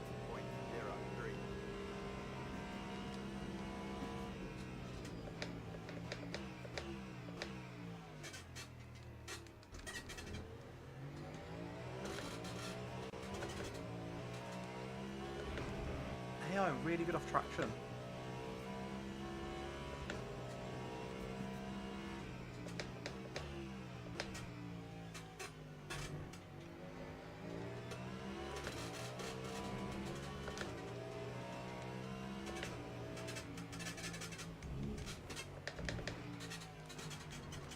Oh, this is like a good chance. But it held up behind the Lexus. So effectively it's GT3 entry. Toyota and Lexus owned by the same people. We look to the outside of the final corner. They can go defensive. Can we get a switchback? He parks it on the apex. We get poor traction out the final corner. We're going to have the Peugeot right behind us. Lap 1:07.28. Can we set up a lunge into turn one? No, just going to stay behind for now. You can stay behind as well, Peugeot.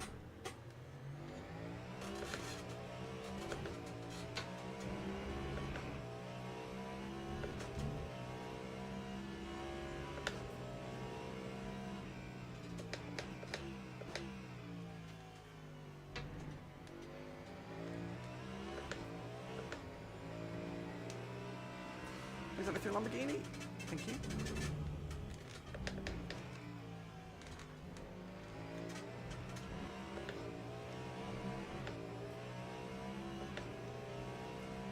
Two and a half stints left.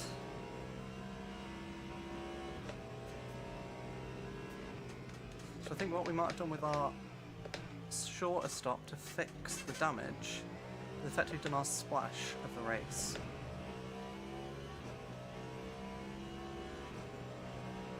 Lap 1:06.83.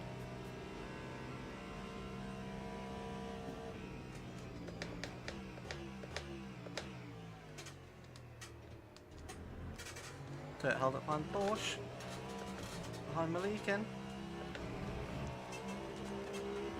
We get a better run than we even thought out there.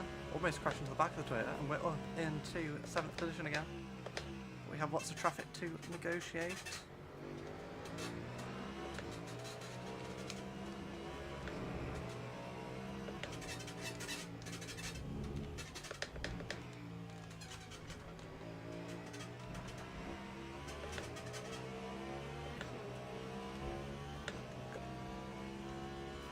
Trying to put a few cars between us and Lopez.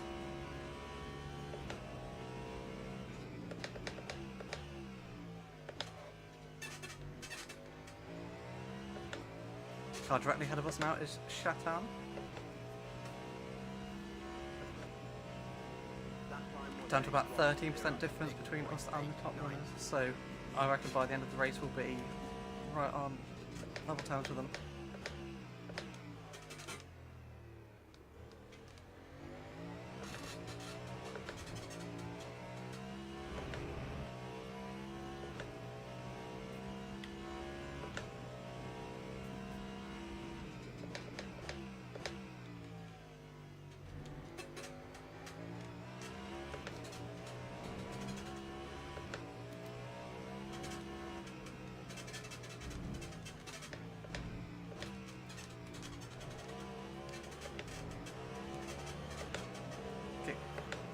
Caught up there behind Pro on Ford, Ben Barker.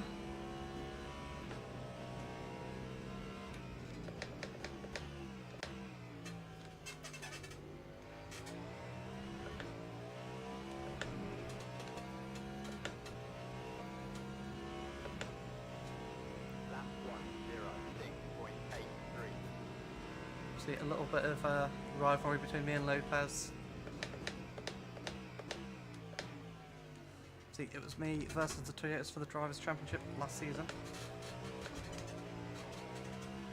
You place yourself nicely in the mirror, in the view there, Rocky. Thank you. See you later, son.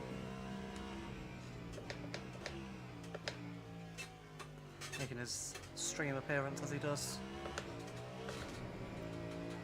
But yes, me and the Toyotas had our championship battle, got very feisty at Circuit of the Americas. Obviously different conditions. That's now in the Cadillac.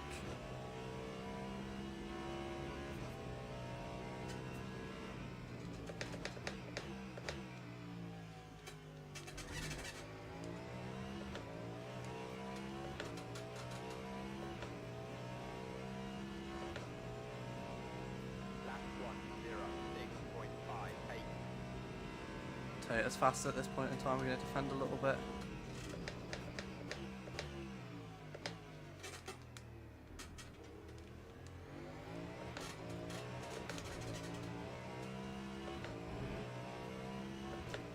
BMW of Harty is still in first position. In the GT class, although we almost come off there.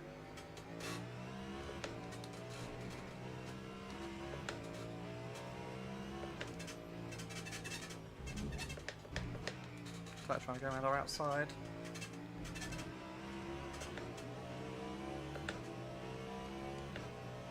Past the other WRT BMW we go.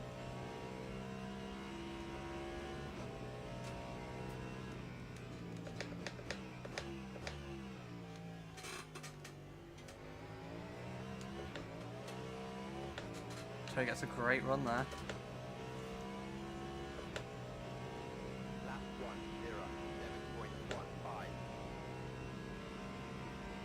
We're going to look for a move, we're going to defend it. Slight lock up there on the front.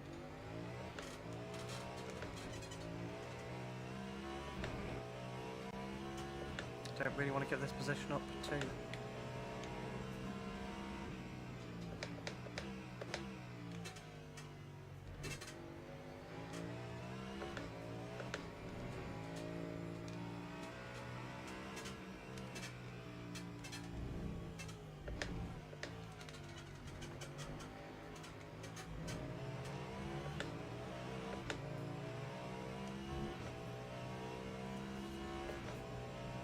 What are we on? 8.3 laps of fuel, 8.5 of energy.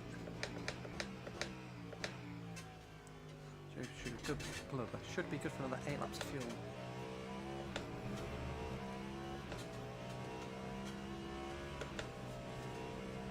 God, my nose.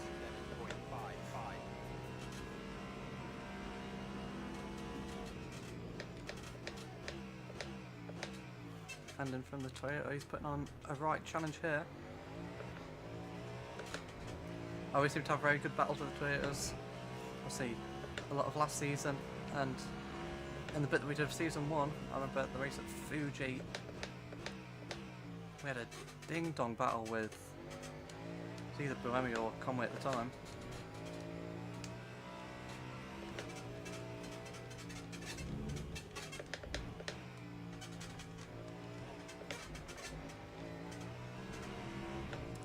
That's something I actually hope that they bring into the career mode, is some driver swaps and like driver time. That'd be quite cool. Obviously driver time is less important for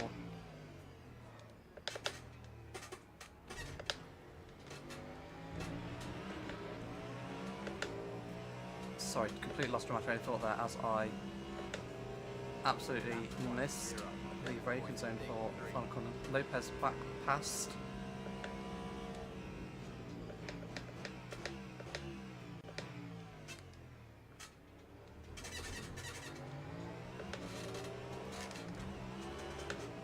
Big tail slide on the way, but we're up past Lopez again.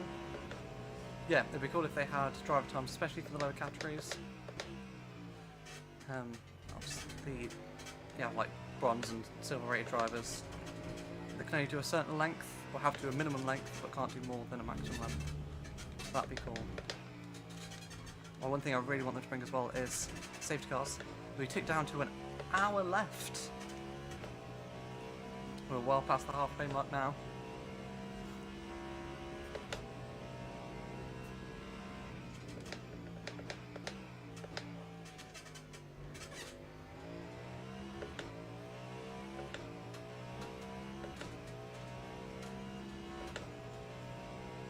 Lap 1:07.02.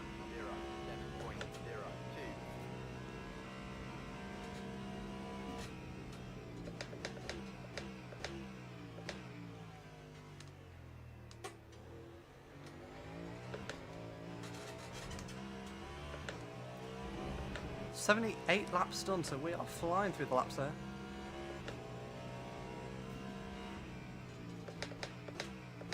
Don't try it, Lopez.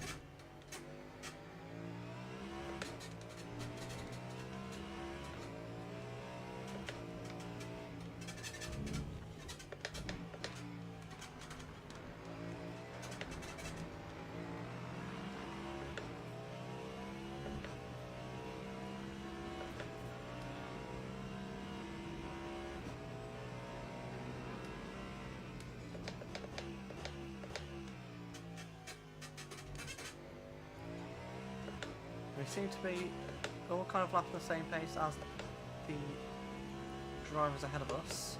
Time 1:07.35.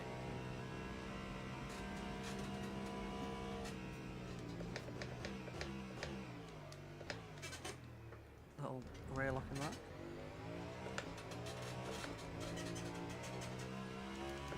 It's now 9:45 at night.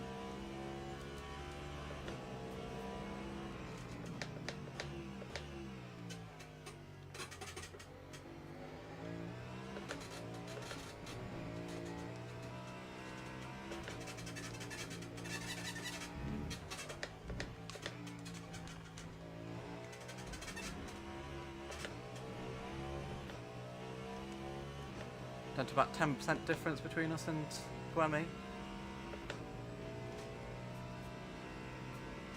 So we're gaining nicely on fuel.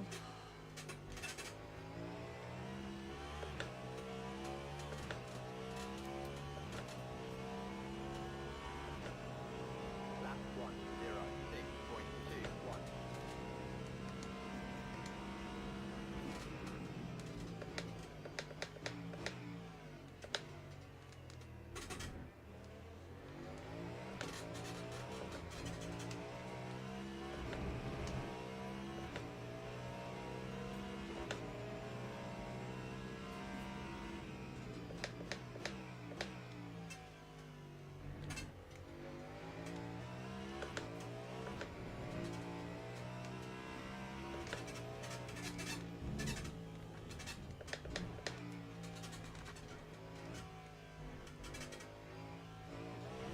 Probably lost a ton of time there.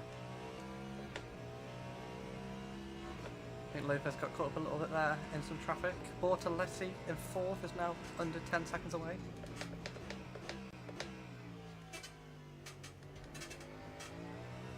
Seemingly held up in some traffic.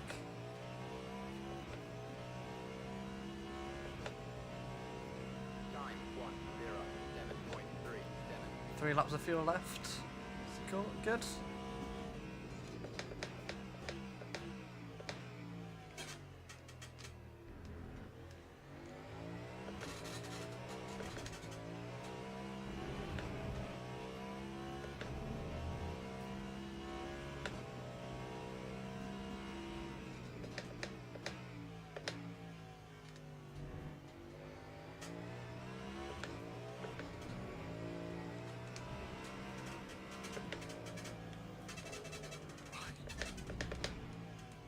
It's just so painful when you catch GTs there.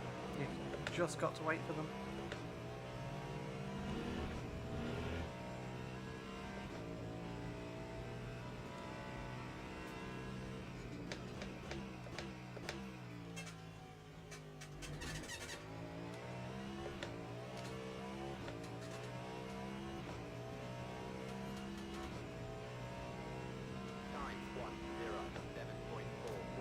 2 laps left in this stint.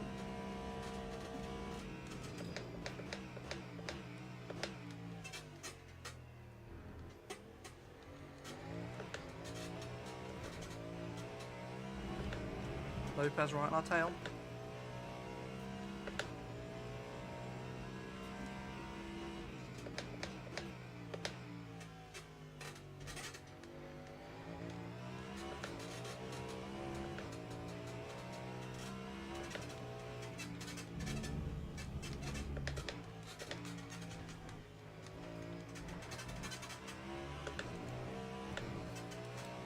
This is our second stint, so I think we'll change tyres this stop.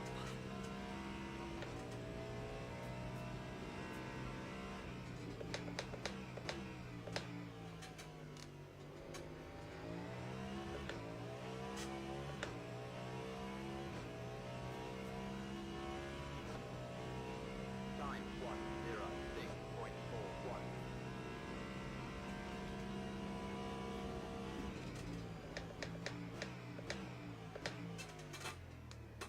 Blocks at the end of this lap.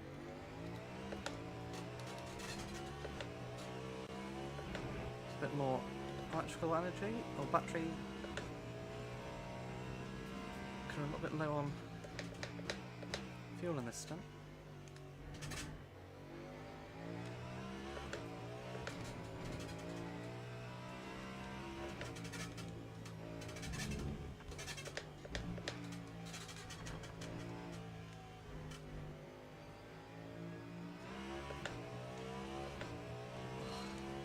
Cut the course like that costs us so much time.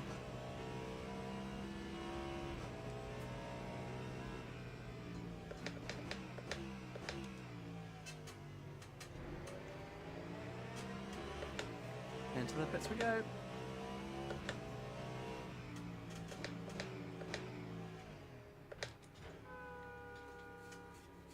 Time 1:11.52. Full tyre change and fuel. So we're looking at 2 stints. Yeah, I might have to do a bit of fuel saving to get it so that we just make one more pit stop, I think. Save progress. Full fuel and tyres. Cool.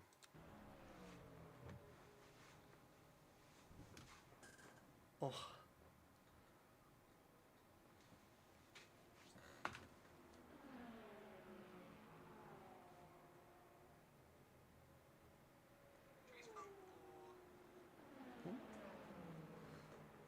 Oh, I've hurt me back, and it's killing.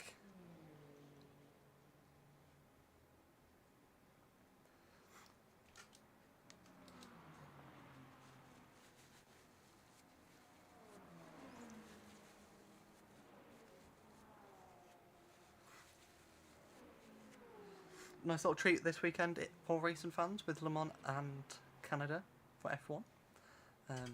So, if 24 hours wasn't enough for you, you then get to watch. I almost turned the pit limit off there before I should have done.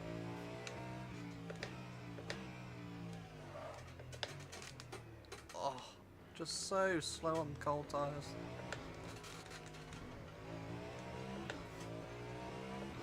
There's no hypercar.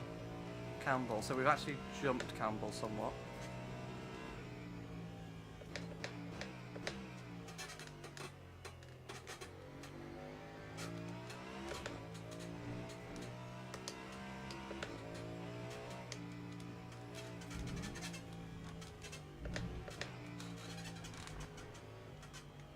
No way did I cut the track there.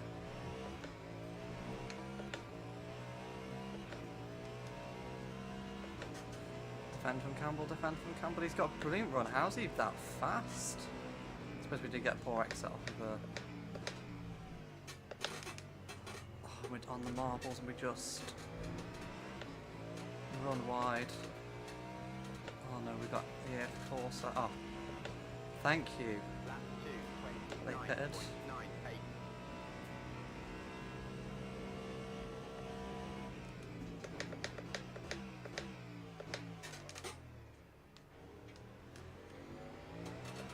ease these tyres in.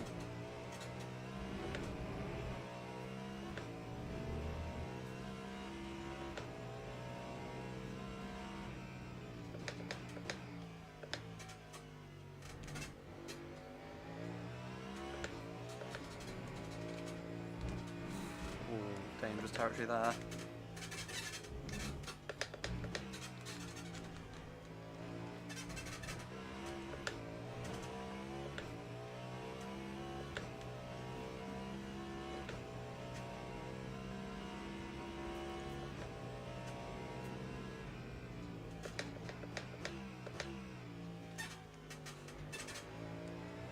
These tyres are starting to get up to temperature.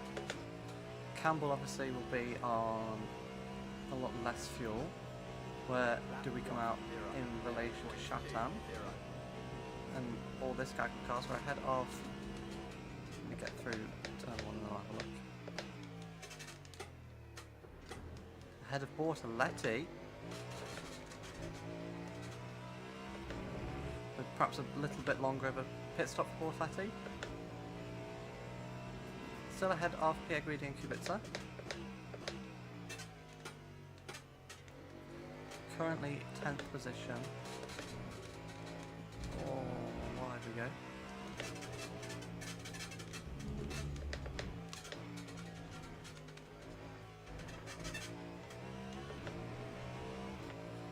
Lopez has gained about 8 seconds on us, which, if you didn't change tyres or only changed 2 tyres maybe.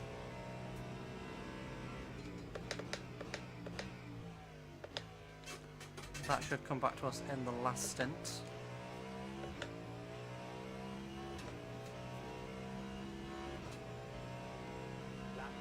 Campbell still ahead of us. Bennett, interesting.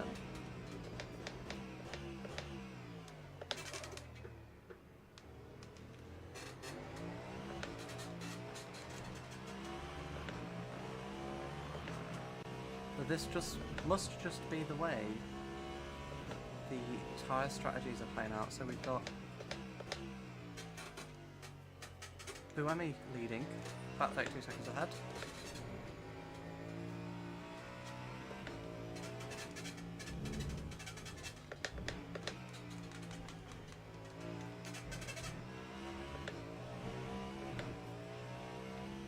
Lopez up in 4th, Bennett in 5th.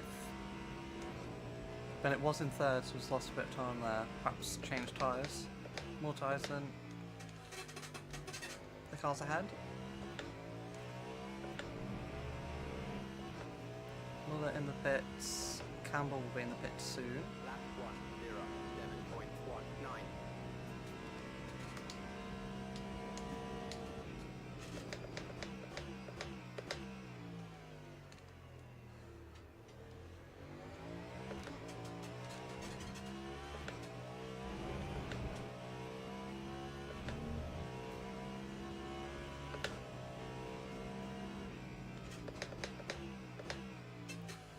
So I think it's important not to discount Campbell here. Maybe actually.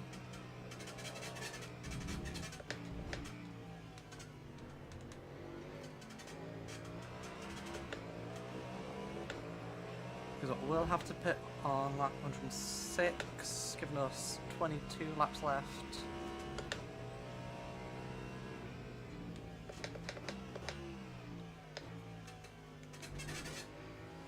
Actually, maybe Campbell's got to do 2 pit stops, whereas we've only got to do 1. Down to 5% between me and Buemi. So we are quickly gaining that back.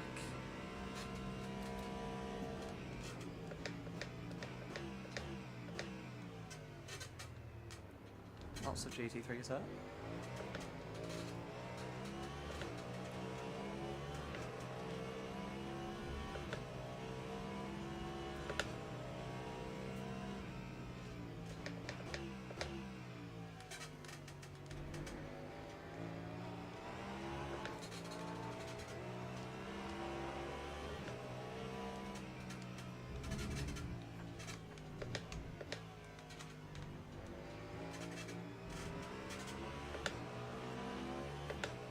Campbell will be in this lap. Lopez up into the podium position, so I would guess it would be Fuoco second. There we go, Campbell into the pits. Lap 1, 0. Yeah, Fuoco second, 3 seconds off the lead. Neck and neck on fuel.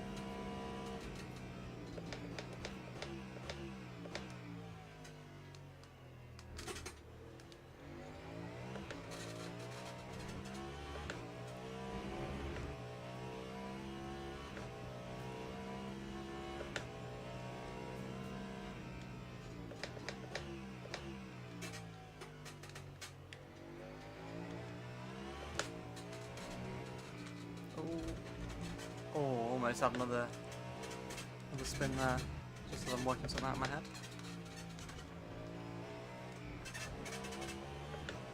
So, what I think is, we've got 1.74 stints left, so another pit stop. We've got 71% of energy. So I reckon if we get to a point in which that virtual energy we have left and the number of stints is equal, Lap 1, 0. I reckon we're in a good spot to just do one final stop.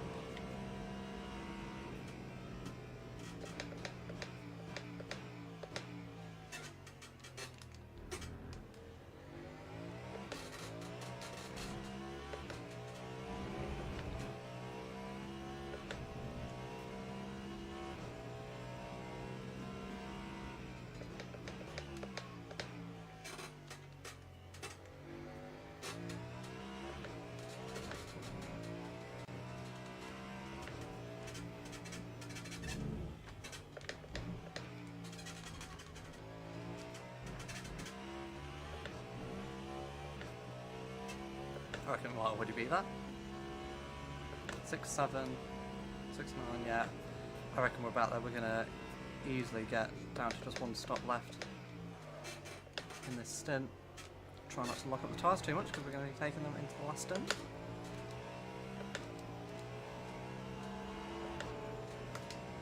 Lap 1, I'll be on 10%. 6.98. 10 kilowatts even.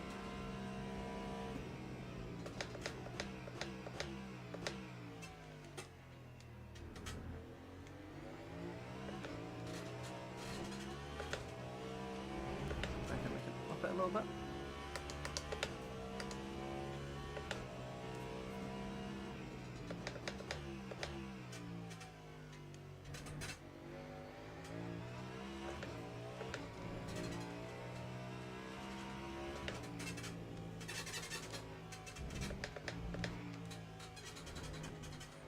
That'll be track limits. Come on, come on. Oh, come off it.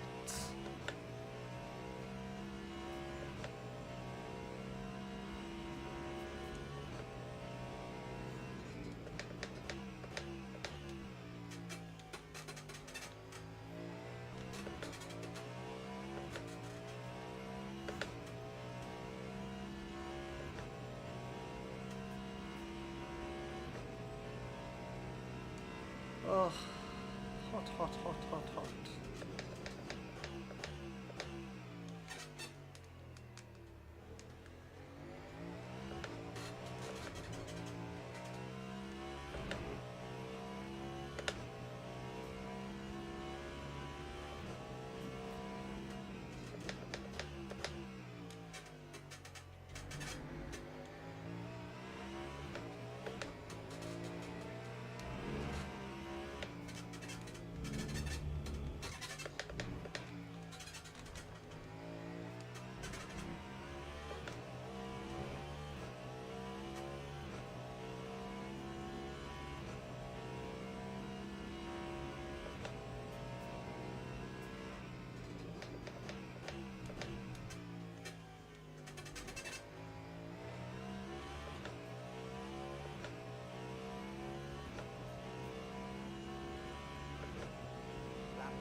Bennett is 5 seconds ahead. Got the energy differential between me and Bernie down to 4%. Oh, that was a cheeky move.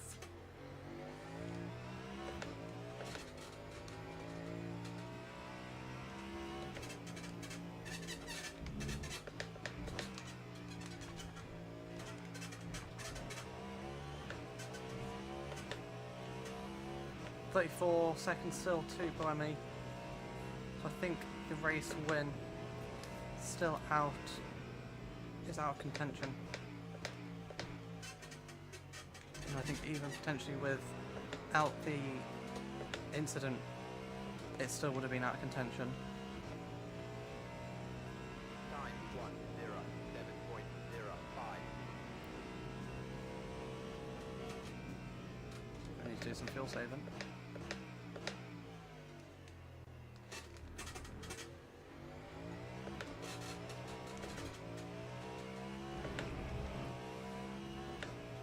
I think ideally we want to just do one more stop, and I think at the moment I'm going to have to do 2. Let's try and get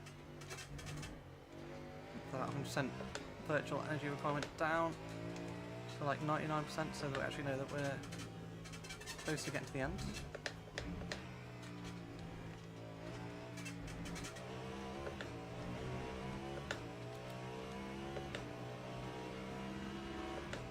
Bennett's been held up quite substantially on this lap, but 3.1 seconds, 3.2 seconds.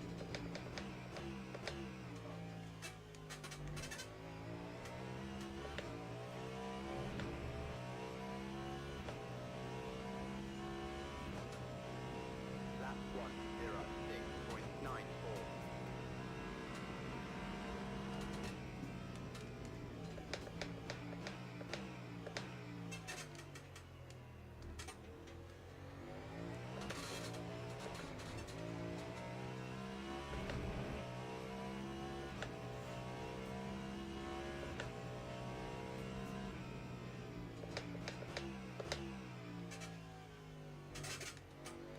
I think definitely a podium is on contention here.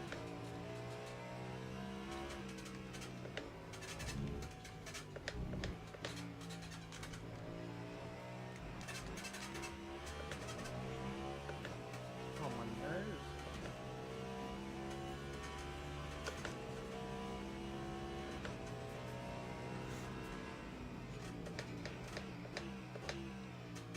Lots of traffic here. What's that? Oh, a mixture of. You got GT3 traffic trying to lap other GT3 traffic with hypercars in the mix.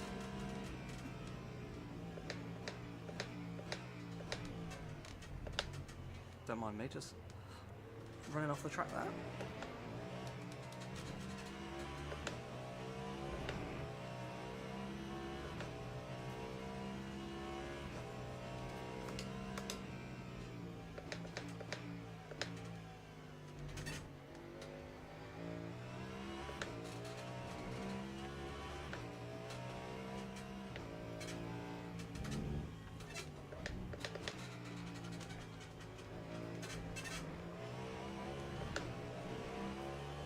Well, gap down to 1.6 to Bennett ahead. Got some other hypercar traffic as well, which might be holding up Bennett.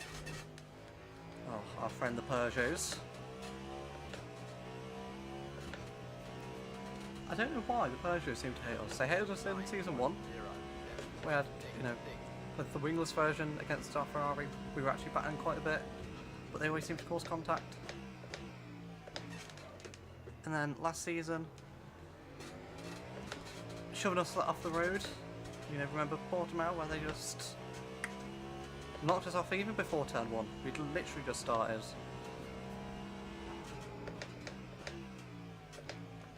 And in this race, I mean the one time that we've come across them, it weren't exactly helpful. There we go, down to 98% virtual energy needed.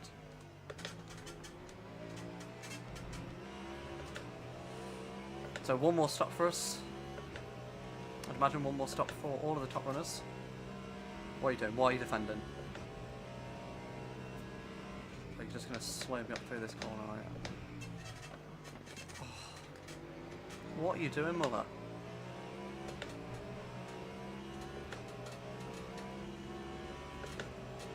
Be careful, because that's GT3 traffic. We've got the run. He's defending! He's pushing me up towards the inside wall.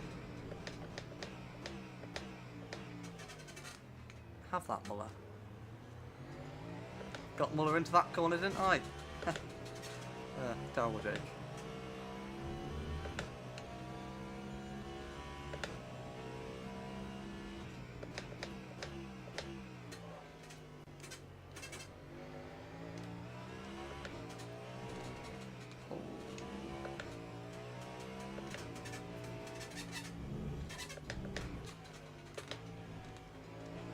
Bennett's really caught up behind Lapierre.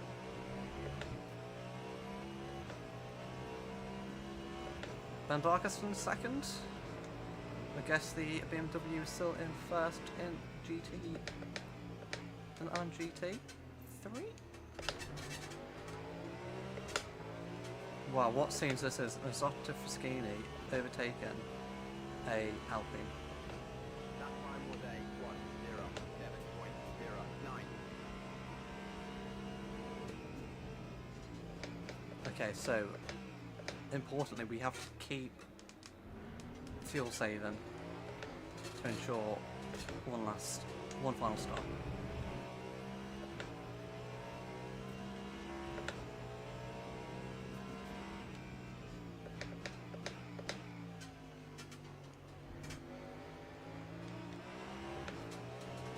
Try and cross the lines. I'm not gonna be brave enough to go for it there. I feel like even the AI on low aggression still love to send it. Are you gonna let me through, or are you just defending to defend? Perhaps it's just the French teams that hate me.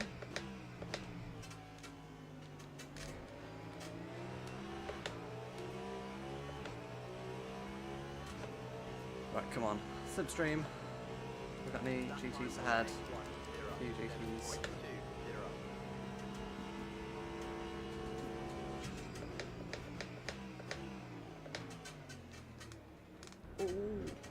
Just getting pinched there by 911 Porsche.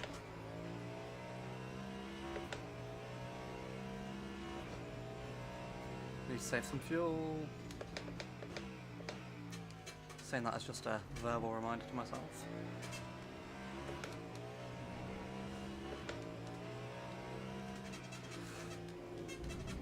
Oh. Take it easy, Alpine.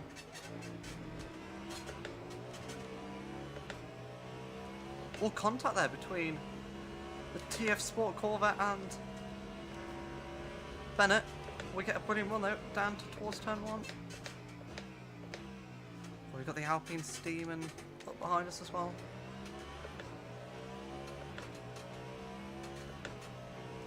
In the slipstream now of Bennett.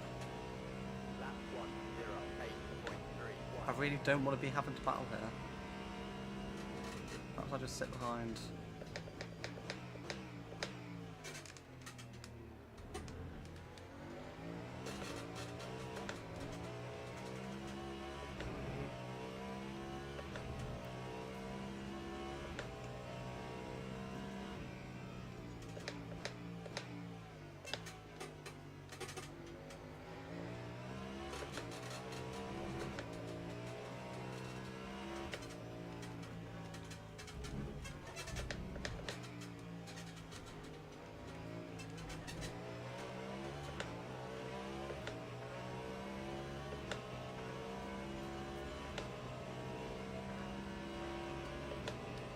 Traffic, traffic, traffic. Kind of forced our hand there to dive down the inside.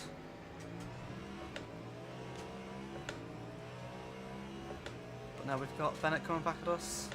And we've got the Alpine involved as well. I wish this Alpine would go away. Bennett's actually got quite good top line speed.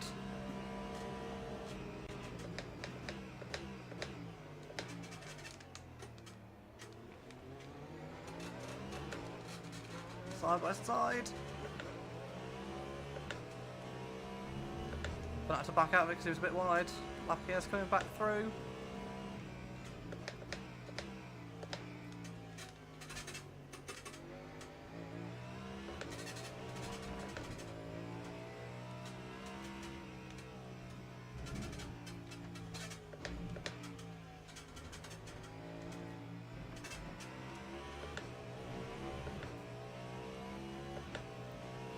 Whew.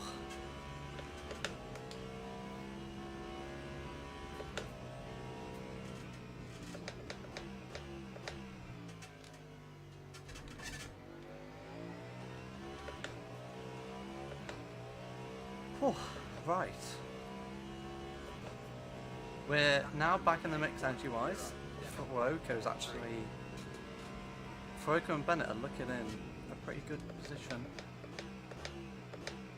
Oh, hello, Rocco.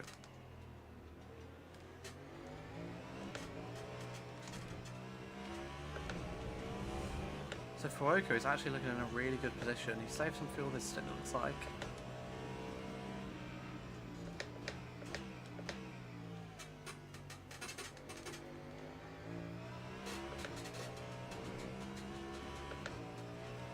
That's going to be when we get to the final round of stops.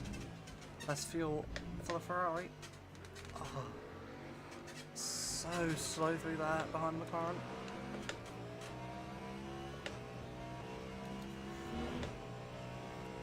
That's the Lexus. Oh, we're having a good first showing here in Bahrain.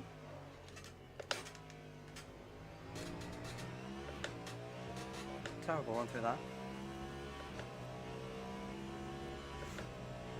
That time was a 1:08.43. Hang on, sorry, I'm going to have to pause.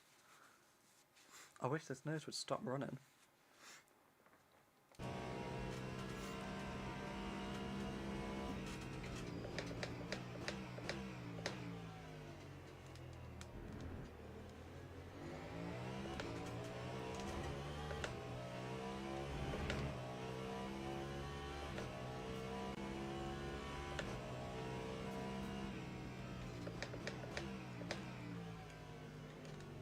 What are these GTs doing? On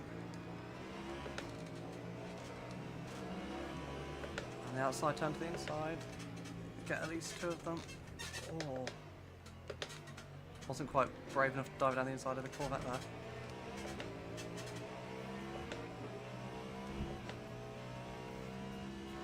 But yes, we're now back on terms with both Lopez and Buemi in terms of energy.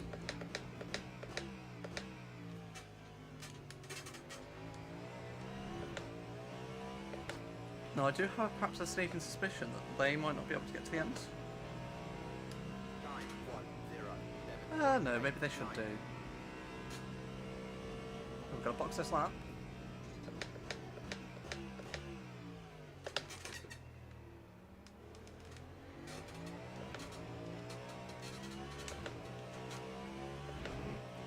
Good job, I'm paying attention to that.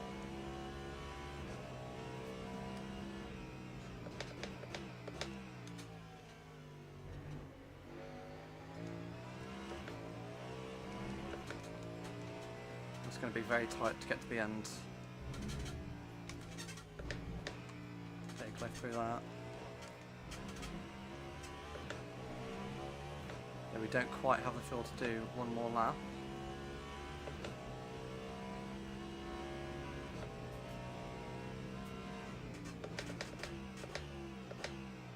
So we'll be pitting this lap.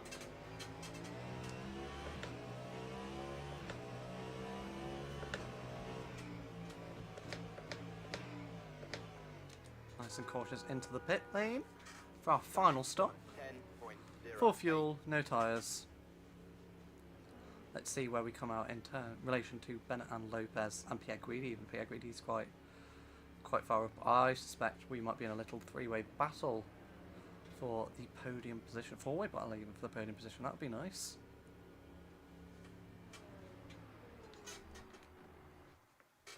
Nicely into the box. Save. No tyres because we're on 84%, yeah. No tyres, fuel, no need to repair, no aero. Cool. I will say, I think this strategy of double stating tyres is working out quite well.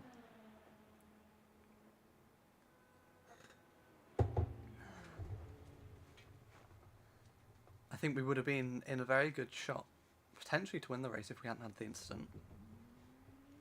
Just with our fuel usage. Got a few pits behind us in the pits as well.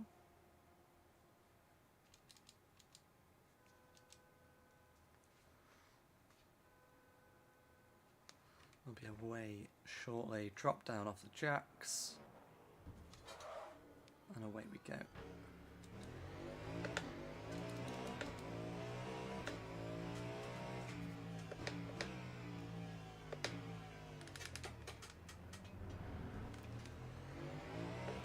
Out into some relatively clean air.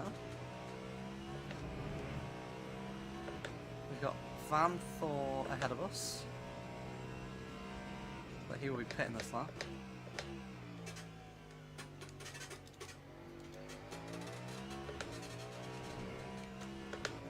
And now it is a pure race to the end.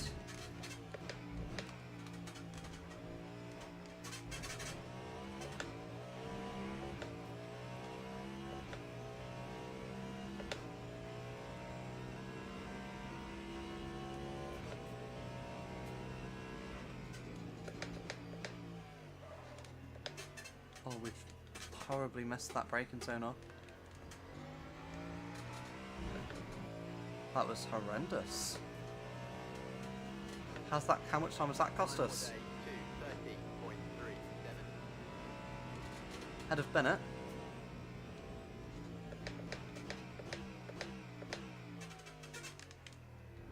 Behind Lopez.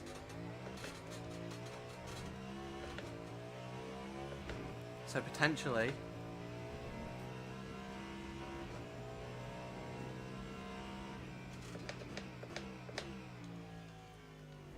I don't know, 6 seconds, that's a lot of time. I don't know if we lost 6 seconds.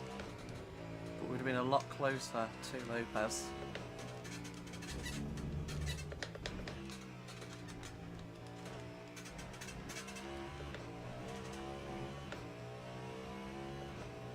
In fact, Bennett's fallen quite back, so Bennett must have had to do tyre change as well as Pierre Guidi.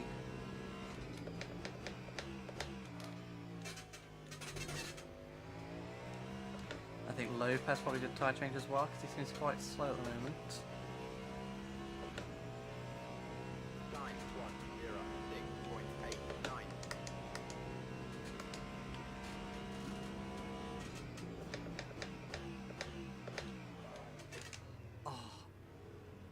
Just where I want to be, Ford.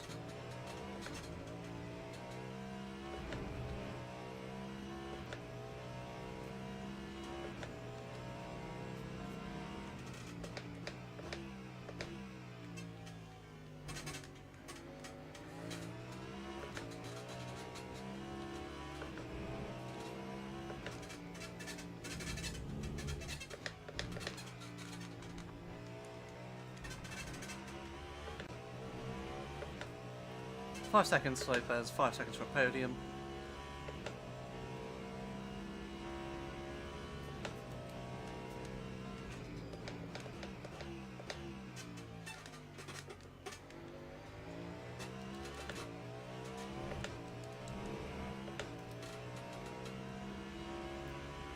And James Lamborghini up in 6th position for them in GT3. Pretty good for them.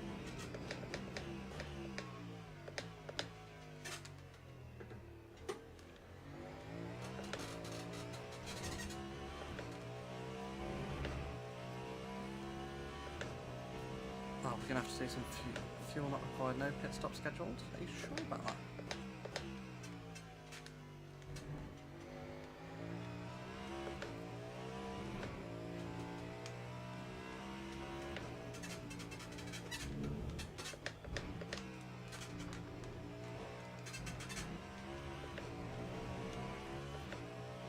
Oh, I'm pushing.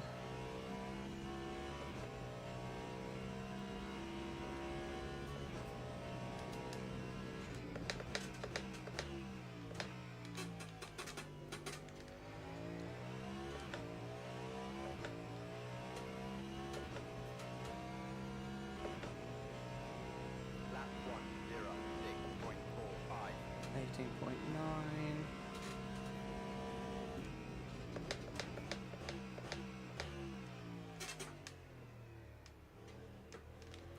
Fuel usage critical. So I don't think we're going to make it to the end. And I don't think the Toyota's going to make it to the end either. Plot twist, at the end of this race,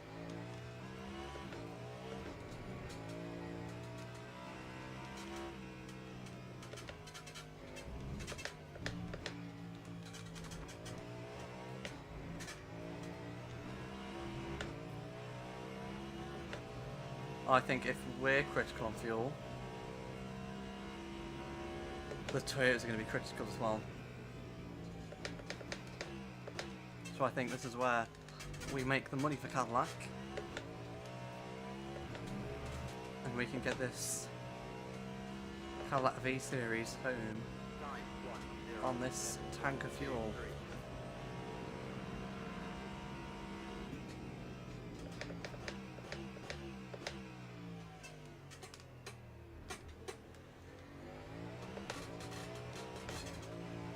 With only 24 seconds to go, me.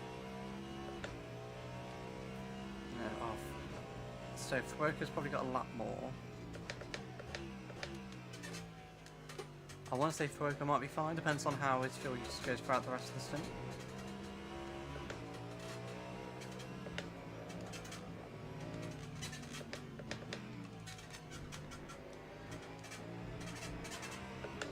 I tell you what, this strategy box is really handy.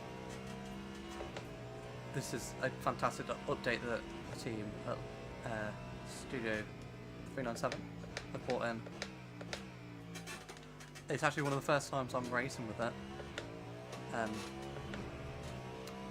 And this is, so I think I did like a test session. This is the first time I'm actually 7.52. using it as it's intended, fuel marginal.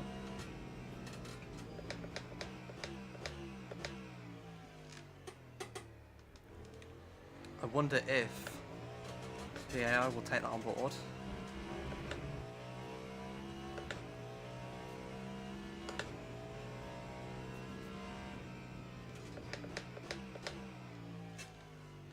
I think at this point in time, Bennett is quick. I think if Bennett's not careful, he could run into the same problem as the Toyotas.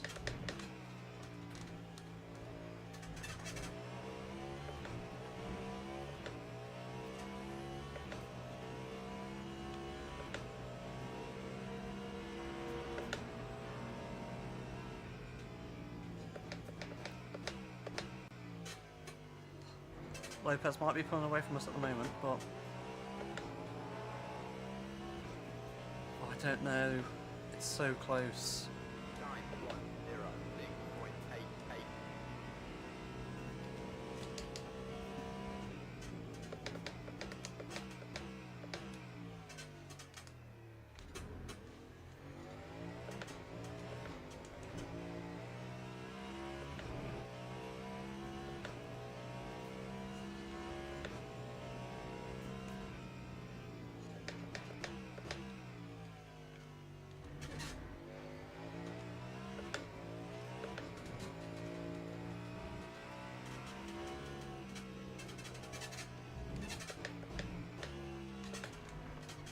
Oh, that was big track limits. There's a lot of time lost.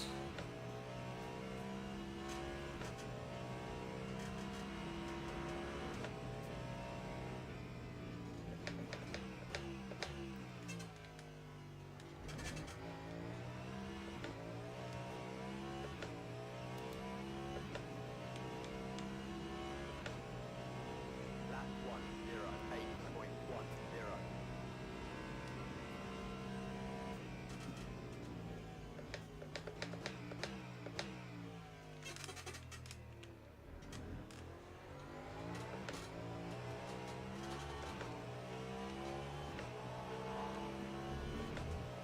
Oh, this nose.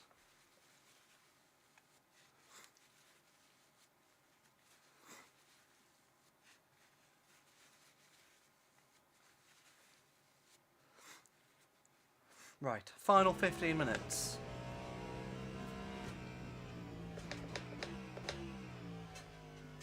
Is 4th place the best we can get here?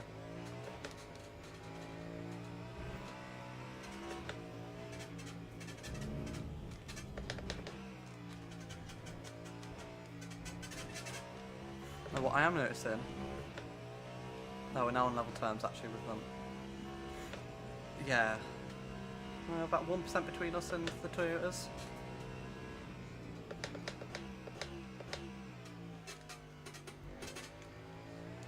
The Ferrari is about 5% more energy than us. So the Ferrari's definitely going to the end.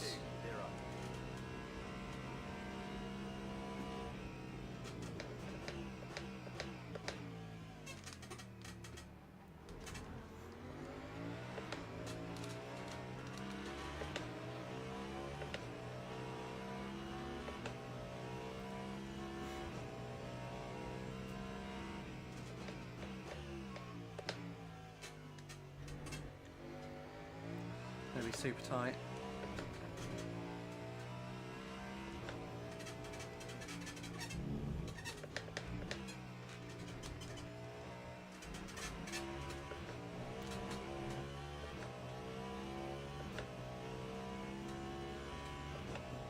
Good run through the second sector. Okay.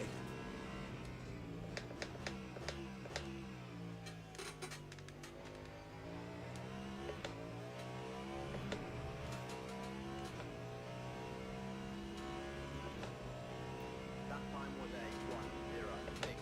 106.33.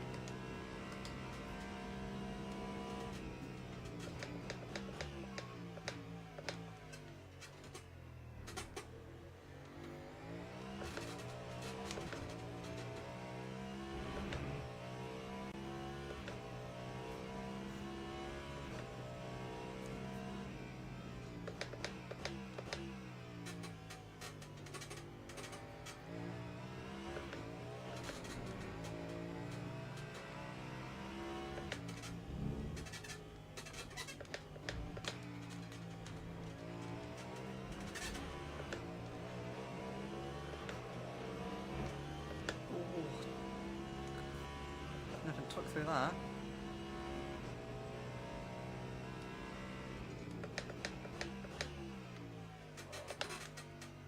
Right, Locker.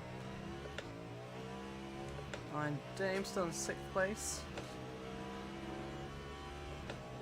That's 106.47.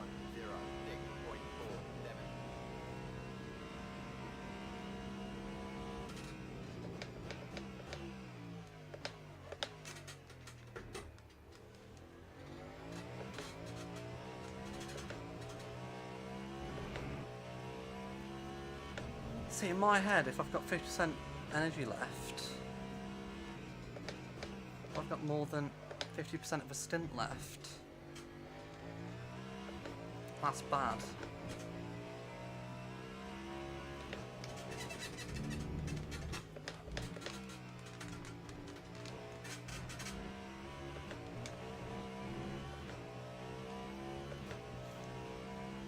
There's purple through sector 2.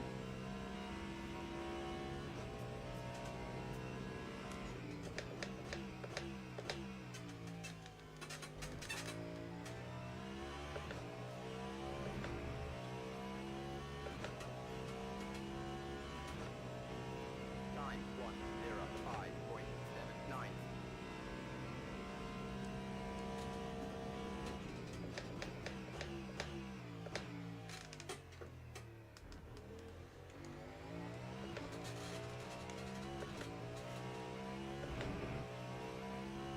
Got some clear laps ahead of us, or clear track ahead of us.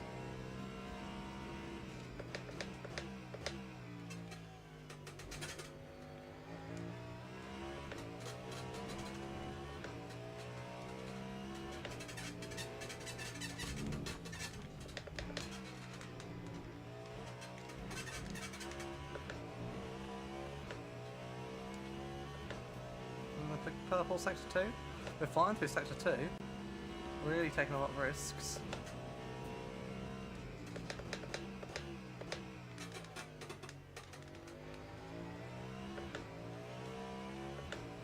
run through the final corner. First lap of our race, 10 minutes left. Time 1:05.70.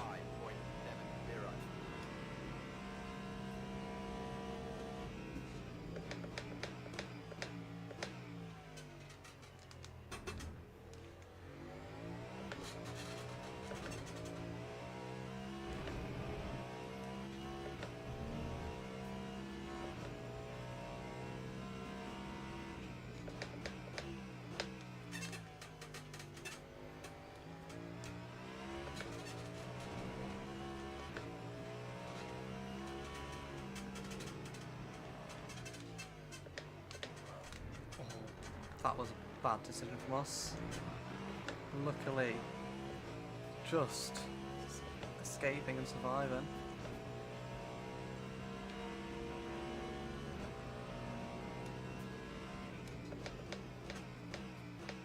I was just getting just a little bit too greedy.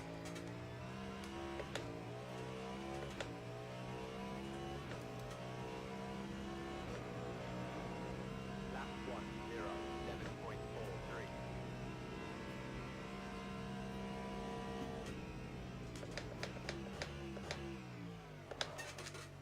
Oh. Fuel usage marginal.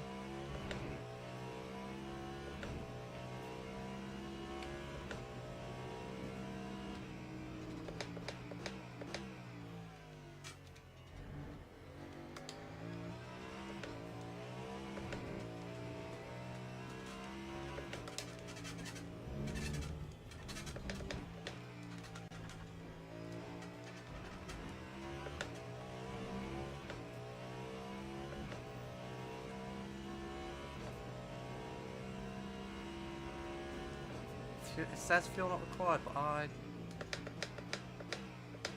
given the AI, like to overfuel and their strategy's not great.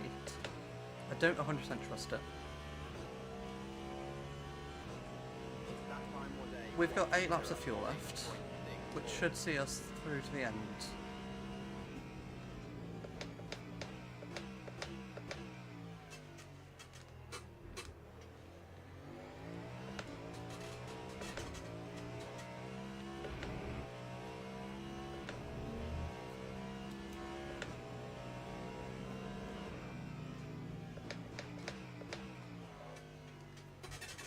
Let's just back off, lift and coast where we can.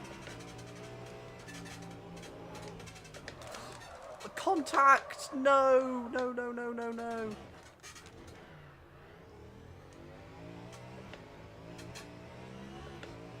Oh, Porsche, no.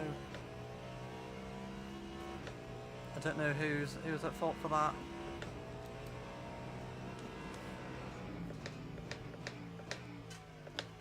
But that's not what we needed at all.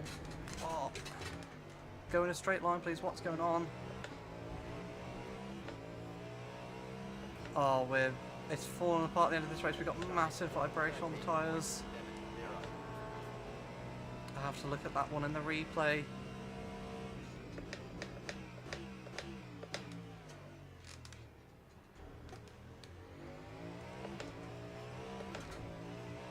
Oh, come off it. That wasn't a track limits.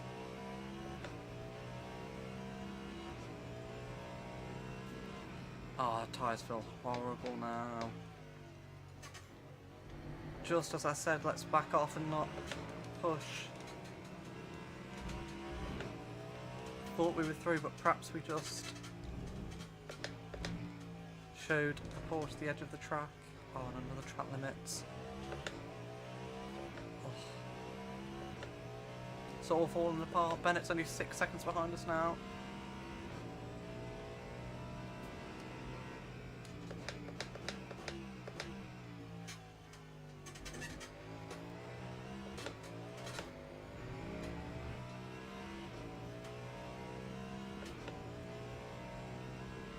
What about Cubits? That's gone. Cubits has really fallen off. The back of the greedy.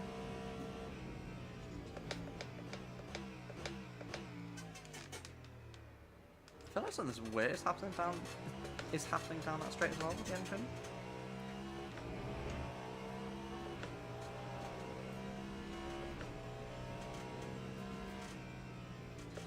I don't know if anything... I've seen people have engine failures, I've never experienced one myself.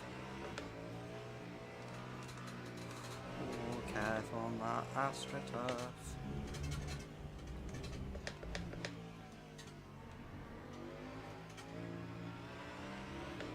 Oh, we've lost so much time to Lopez. We have gained a lot of energy though.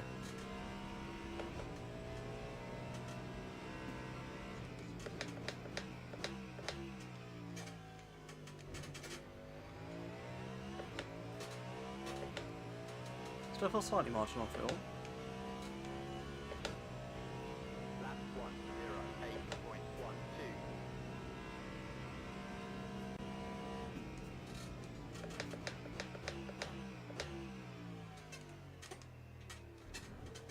Who's this we got behind us as well? Is this Rasmussen? One of the Jotas. It's either Rasmussen or Stevens. Stevens. 13th position.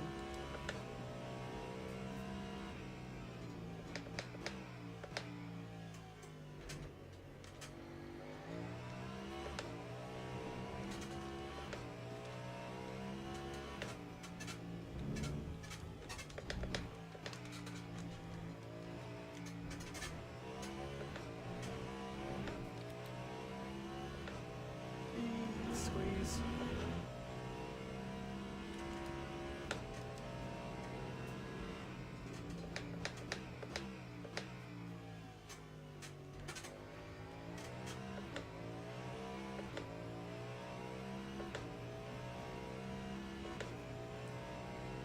Time 106.9. About 4% a lap for them. I think that should be fine.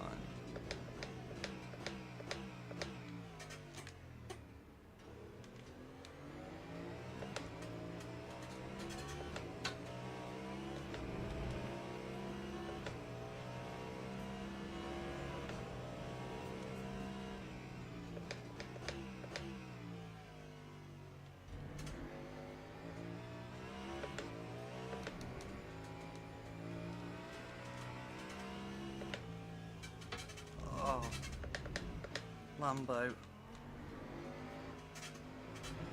Well, it does sound good though. I'm very excited for the Valkyrie to be available because that's going to sound phenomenal. 12% for the top runners. What should I say for the Toyotas?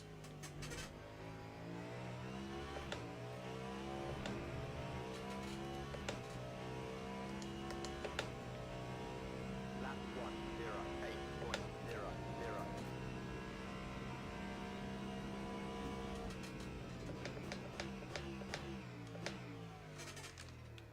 Oh, deep into turn one.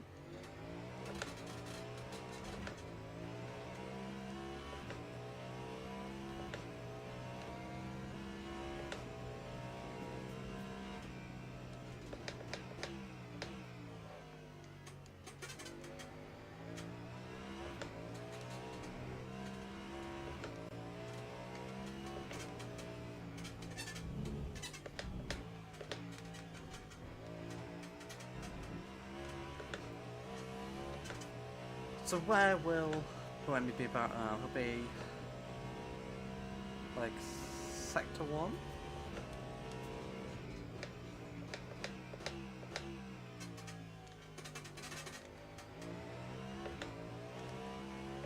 So he'll probably do another lap. Lap 106.6. Lopez pits. Lopez pits. We're up into P3. That's what we thought might happen. And I wouldn't be surprised if Buemi pits this lap as well. He might just have enough to do another lap.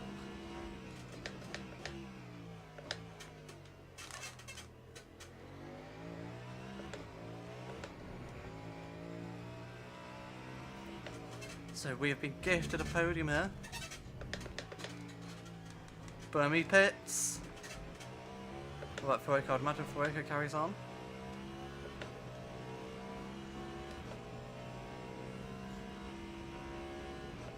Oh, the trays just need a little splash.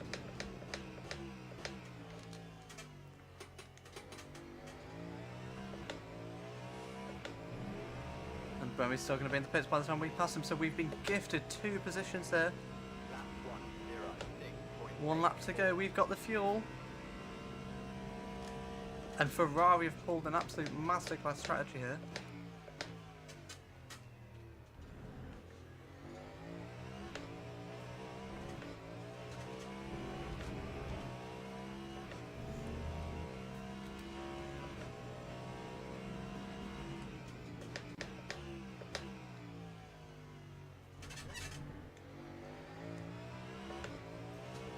And let's not forget about Bennett as well behind in the Zotto starting off this season.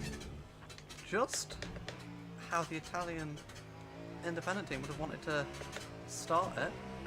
Continuing their good form from last season, but we have their Italian comrades in Ferrari number 50, Antonio Fuoco, winning the race.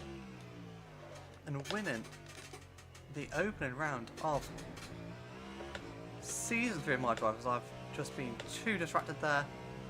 We come across the line in 2nd place. Crazy spin out at the end there. Oh, was we crashed? No. Why have we crashed? Why have we crashed? That's not good. Let me have a look at... Hello, Rocco. Oh.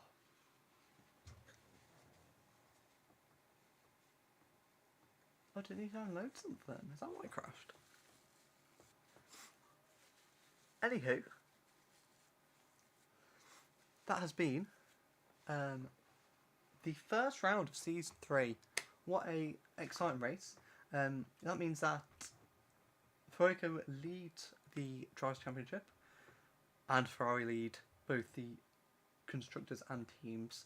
We put in a good shift for Cadillac there, doing exactly what they paid us to do, to help them out on their fuel conservation.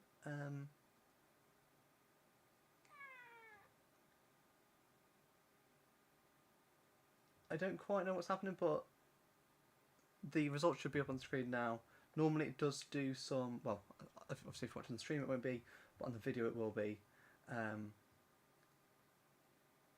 The results do some funky things, but we're going to take it as we see it as we cross the line. So, us in, Fuoco in first, ourselves in 2nd place, and then Bennett and the Zotto Fischini in 3rd place. But that has been My Drive Season 3, Episode 1, Round 1. I'm hot, I'm tired, I'm all flustered. If you did enjoy, hit that subscribe button, hit the like button. I'll be back next week with round 2. I think it might be on Saturday morning that I do it. So be sure to look out for that. Go follow the Instagram at EnduroJosh. The link should be down below. And have a lovely rest of your weekend. Enjoy Le Mans. Enjoy the Canadian Grand Prix. And I shall see you next week. Bye-bye.